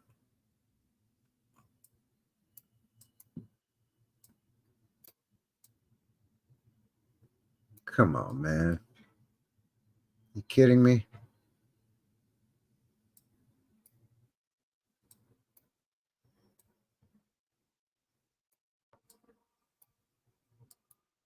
Look at this.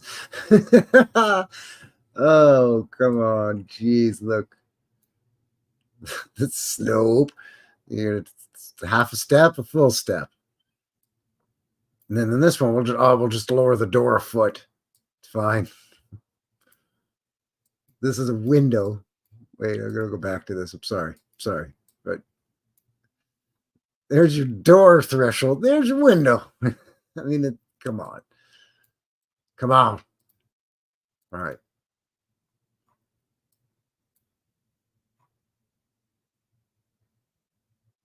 It's just magnificent. Magnificent. Fayette County. So there it is, the county courthouse, county capital. I don't know, whatever you call it in the States. I don't know. Mr. Beast Fan is here. Howdy, howdy. How you doing? Good to see you. Thanks for shooting in there, eh? We're just looking at Uniontown, Pennsylvania.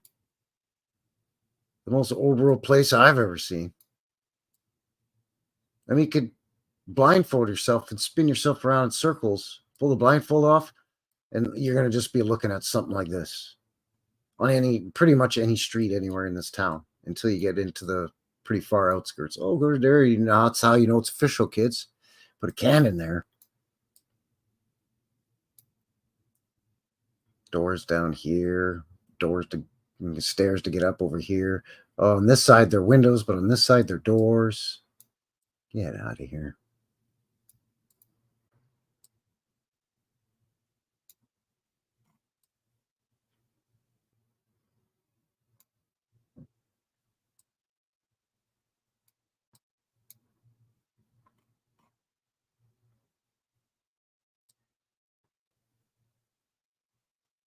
Just everywhere. See, the schmutz falls away and it's brick or stone underneath. This place is just lousy with old world stuff, man. All kinds of retaining walls, all kinds of different levels. And everything is fancy, whether it's the library, a church, a school, or just some house with like domes on it and stuff. And you're like, wait, what the F is going on around here?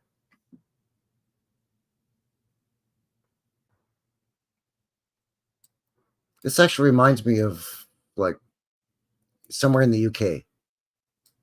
Like this point of view. Like if these weren't American cars and Japanese imports and stuff, this to me looks UK.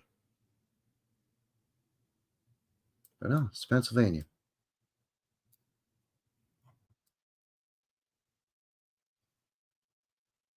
You can see here the facade brick used and worked in with the construction or structural brick. Look at in here, arches. Shenanigans. What the hell's going on here? Whoa, let's go down there, eh? How do you get down? You see how everything's goofy? All right, this way. Super slopey everywhere. Yeah, what the hell? No, it's not mud flooded at all, Frankie. Really? You got an entire floor with windows and doors, just like that lady said, at the back of the building. And then the front, it's a full level. The street is a full level higher. Some stairs going up to nothing.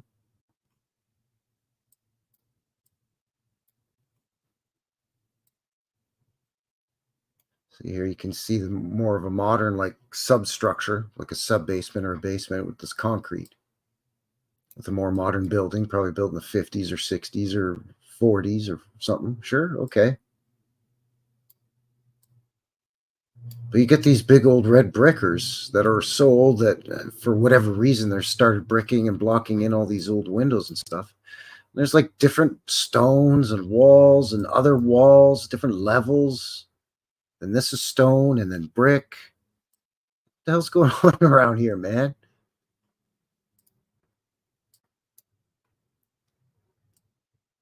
This place too, man.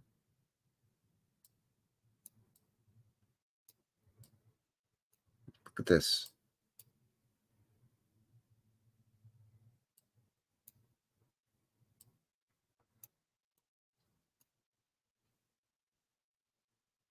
This place is a mudflood gold mine. Especially with all of these retaining walls. Like, we better hold up this parking lot with 5 stalls in it. So we better build this massive stone wall and then put another layer over it of brick.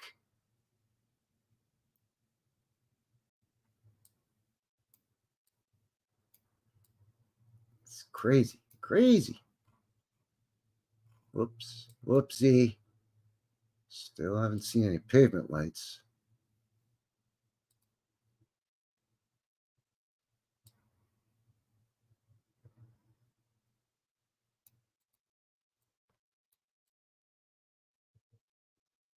Is this the high school? This might be the high school. No, this is a different building. Or is it the high school?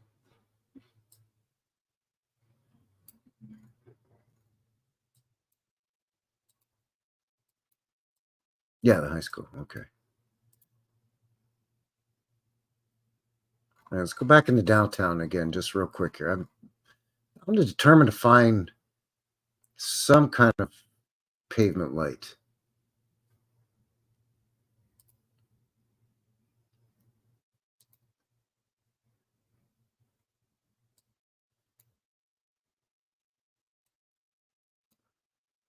Let's see here.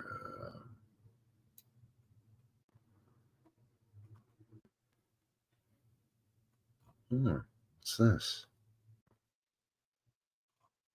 It's interesting.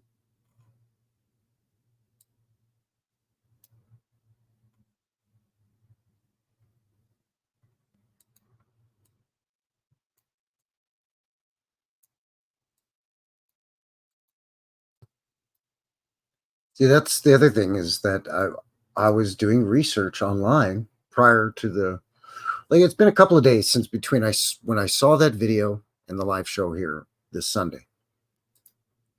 And I've been looking to see online of, when were the streets raised? When was certain, did they raise Main Street in Uniontown, Pennsylvania? What year did they raise Main Street? Yeah, like all the, and nothing. There's stuff that came up for the county that had to do with them installing, water mains or sewage and stuff, but nothing about raising the streets at all, or raising any street.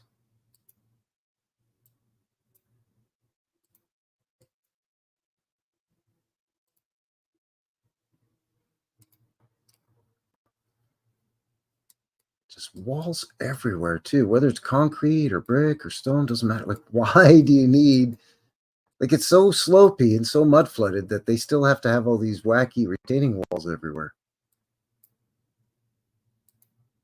Let me blur that out for a goggle.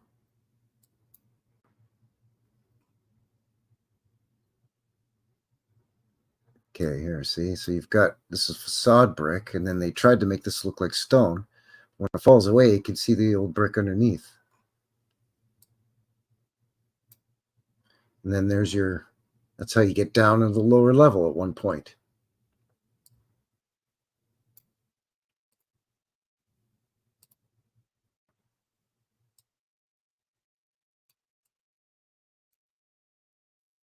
Oh.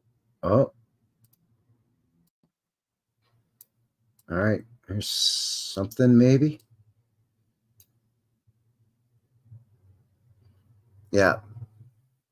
It's not pavement light, but it's access to the void, or what maybe is now filled in void. Bet you this was pavement light. In fact, it is. Look, you can see the square. There we go. Sorry about my pointer showing the dang arrow, but you can see there's some of the blue, the glass. It's kind of purplish or violet color.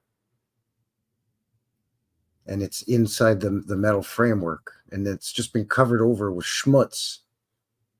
But there's your pavement light, and then this is access. So there you go. There's a void under here, or there was. All places in front of this unassuming little building.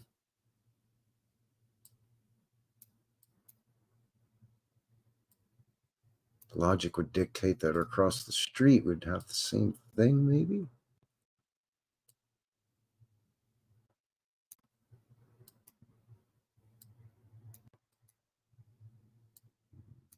No.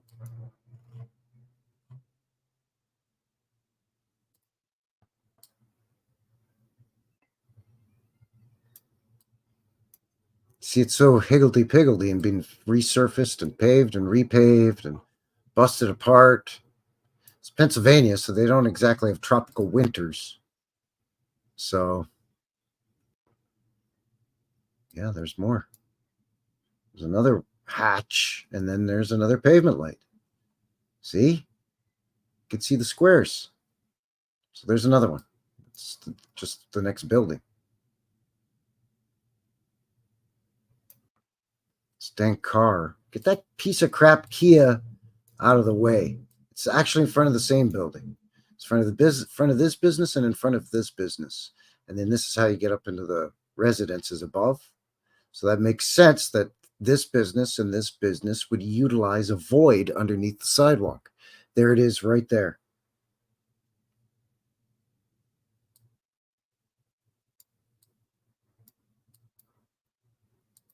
Yeah, well, that's right. Well, online, I was losing my mind trying to find an article or something from a newspaper from the, I don't know, the 1890s, the 1900s, 1920s, in that 30-year-ish period that a lot of cities had a street or a few streets raised, to level out their downtown, or to at least bring some of the really low dirt roads up, sort of meet you halfway to some of the higher elevated roads, kind of a deal, Yeah, this whole block still has a void underneath this sidewalk. Yeah, like there's a a sort of an elevator or a lift system, a metal platform lift, and then the pavement lights. This isn't accessed into the lower level too, or maybe at one point it was. Done some god awful weirdo stuff with it there, but yeah, this whole block, there's definitely a void under it. Let's see what's down here.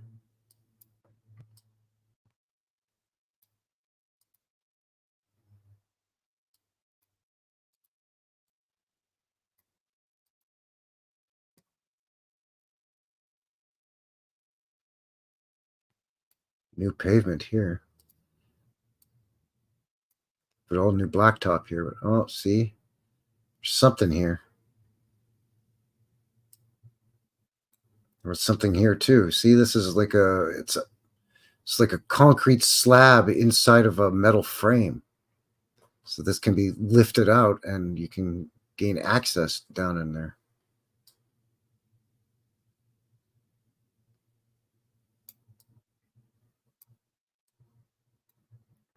At least that's what I'm speculating.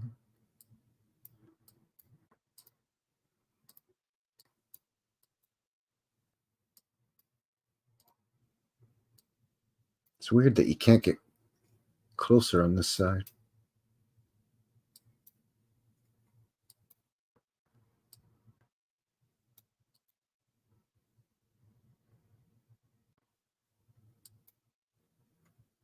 Anyway, could be here forever. 2.5 hours already. Yeah, you know. I'm sure if we poke... Wait, what the heck is this? I was just going to say, I'm sure if we poked around a little more, we'd find some more wacky shenanigans. And, you know, well, lo and behold.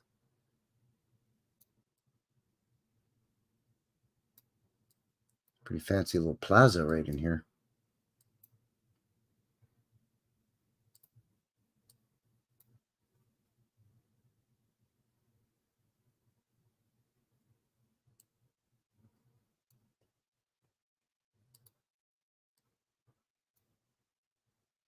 There we go. There we go. There we go. There we go. See, it just doesn't stop. Just does not stop. What the hell is this? Oh, this is the county jail, I think. Yeah. Sam Steele is this joint, man. Okay, first of all, glad I didn't shut it down right away. Look, okay, here we got this. This is crazy. Oh, that's a stack of a brick. No problemo. I stack it for you.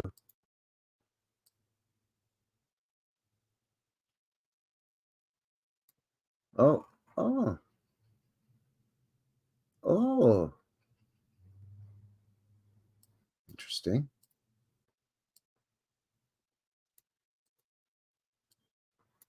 Hmm. Yeah.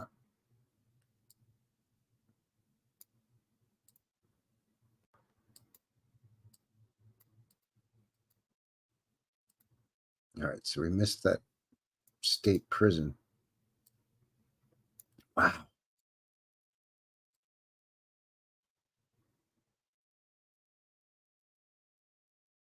And they've got a walkway connected to... Oh, yeah, this isn't the church. This is the county courthouse or whatever. Okay. Huh. Get your razor wire hanging out the windows. Sure, okay.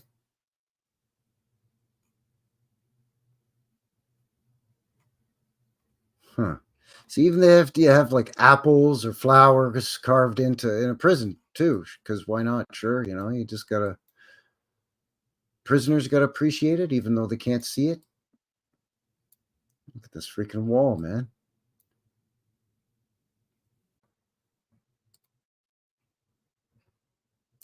See if I can get around the other side. Beat it. It's all these streets meander around and wind around, and then you can't get back to where you were trying to go to. And then you see something like this. You get all distracted. Like, what am I looking at here? It just does not end in Uniontown, man. Man, I would love to go here. I could spend a week walking around Uniontown, Pennsylvania, giggling my ass off like a stark raving loon.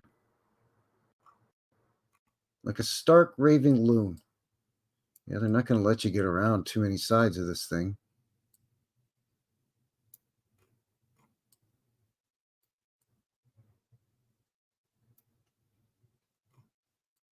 Unfortunately.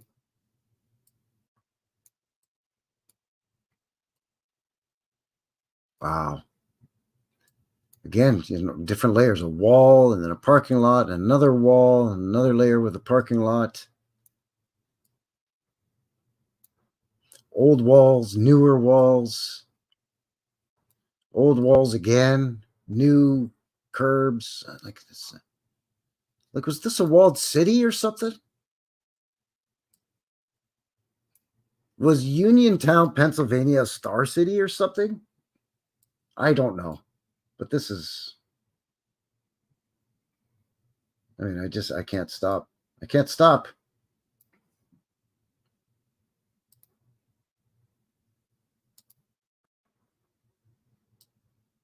All right, back to where. All right. Wow. Like, that was silly. Yeah, very star farty. It's very store farty.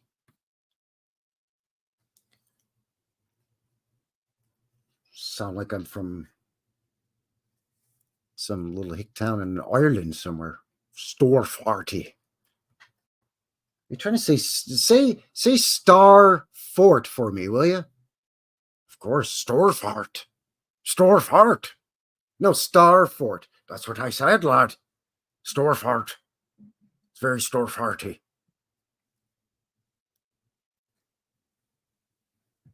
I've never seen anything like Uniontown. Come on, man. Have you seen anything? Let me know in the box.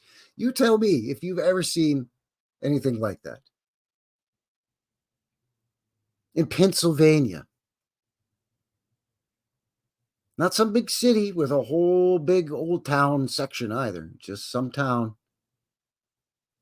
Hey, Mighty Mouse snuck in. Didn't even see how she going over there on the green. The green app, the fighting platform. Well, yeah, the streets and the sidewalks looked pretty rough, very crumbly. But again, Pennsylvania doesn't exactly have scorching winters. They get a lot of ice and snow and wind because of Lake Erie, the wind blowing off the lake.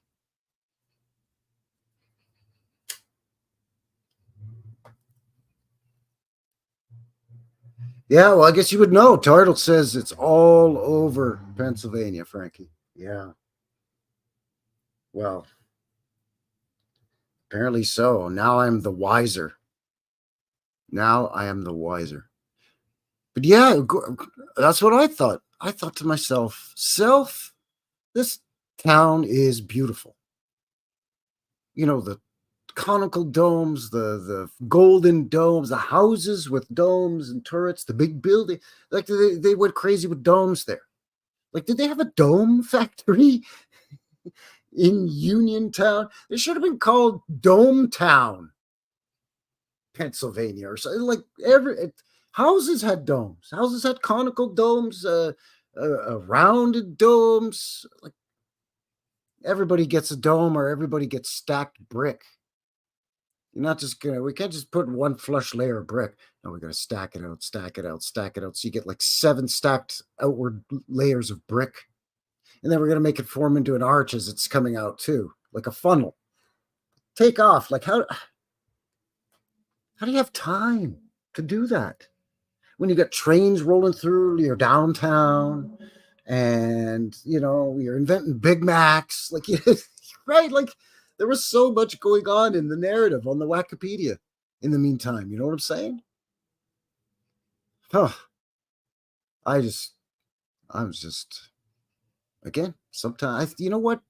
John Levi's video that was uploaded earlier today, he was talking about a lot of the stuff that he does videos about is just stuff that just is just random stuff. Like it's just comes at him like from like YouTube or a documentary, or like he's got something else completely planned.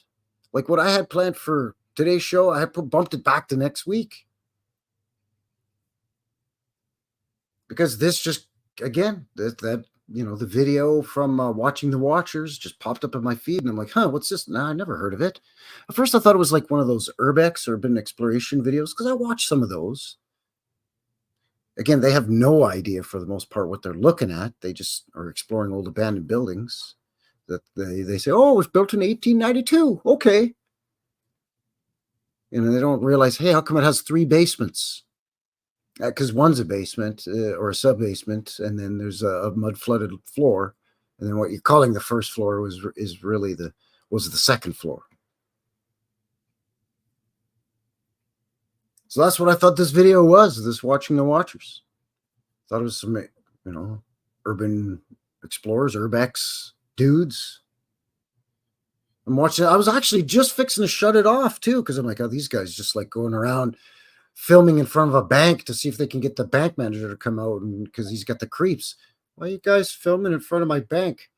Which, although technically he has no right to ask because they're allowed on the public sidewalk, but I mean, you got to kind of understand why the bank manager will come out when you see some guy with a big burly beard, standing outside your bank for 10 minutes filming.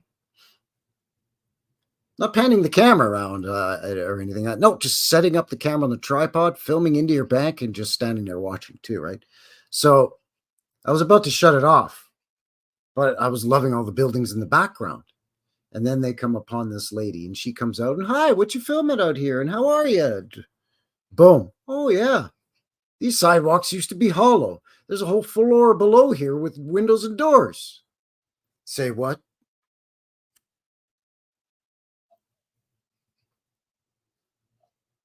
Oh, yeah, this entire block was like that because black folk used to shop down in that lower floor. That's crazy! Give me a break. So, yeah, I was just flabbergasted. I was really excited to share with you. Ran a little long for the show. I'm creeping up on 3 hours here. So, yeah, thanks for joining me for this one. Before I go, I want to share a couple of things here. That Kathy sent me here, and it's just because it's funny. We just want to end this on a couple of laughs, kind of take it as it'll cleanse the palate after all that salivating over all those beautiful old world buildings in Uniontown.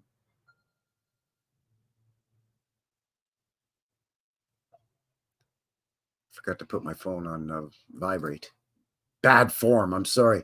Anyway, Kathy sent me a couple of videos here. I want to share one with you here before we wind it down. Just for, just for giggles. God have mercy upon us. This is why I don't like leaving my house.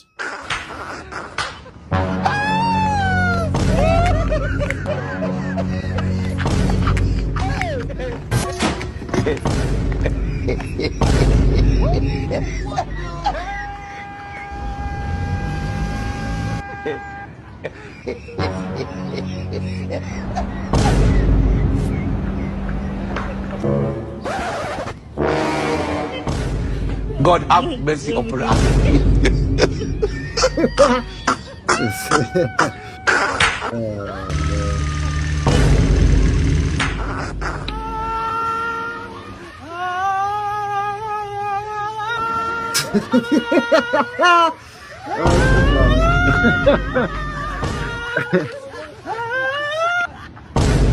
Look on this dude's face as he drives away, man.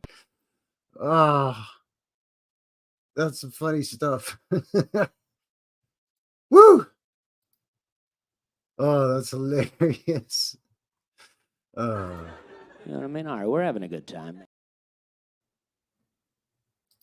Anyway, there you go. Oh, man. Yes. Yeah, tripping indeed. The eyes are bugging right out of his head, man. He can really make the bug eyes. He can really make them work good, man. Oh, thanks, Neural. Neural Mass's stunning place. Great work, Frankie. See you, everyone. Thanks. Take care. Thank you very much for shooting in. Appreciate it. Well, on that note, I think I'm getting ready to wind this thing down here. As a reminder, a couple of projects coming up. Next episode of Knuckleheads will be coming up the last week of August, as well as I'm taking a road trip up to Edmonton, the capital city here in Alberta, on that same week. Not sure the exact day yet, but as we get closer to it, I'll let you know, because I know there's a couple of subscribers, friends of the channel that live up in Edmonton, and thought it would be cool to meet up when I'm up there. And I'm just going to make a day trip of it. I don't think I'm going to be staying overnight or anything. I mean, you never know, but I'm probably just going to do a day trip. Still hammering out details on the tour, the Freemason tour of Calgary, of some of the old buildings downtown, from a co-worker of mine who's a Freemason. Get it from that perspective. I thought that'd be good for, well, you know, interesting point of view, to say the least. As well as, yeah, probably try to squeeze in one more road trip aside from the Edmonton trip here this summer before we start getting into the fall and then the snow and everything hits. So, yeah, yeesh, yikes.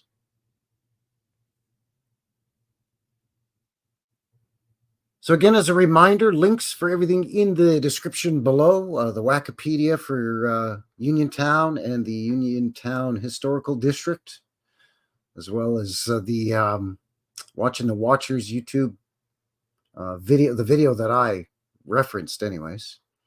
And again, if you want to get a hold of me, email, MeWe, BitChute. My location map is in the link below as well, and my PayPal if you want to toss a guy a couple of half pennies, or, you know, a couple of shillings. I don't know. Just trying to think of some old world currency.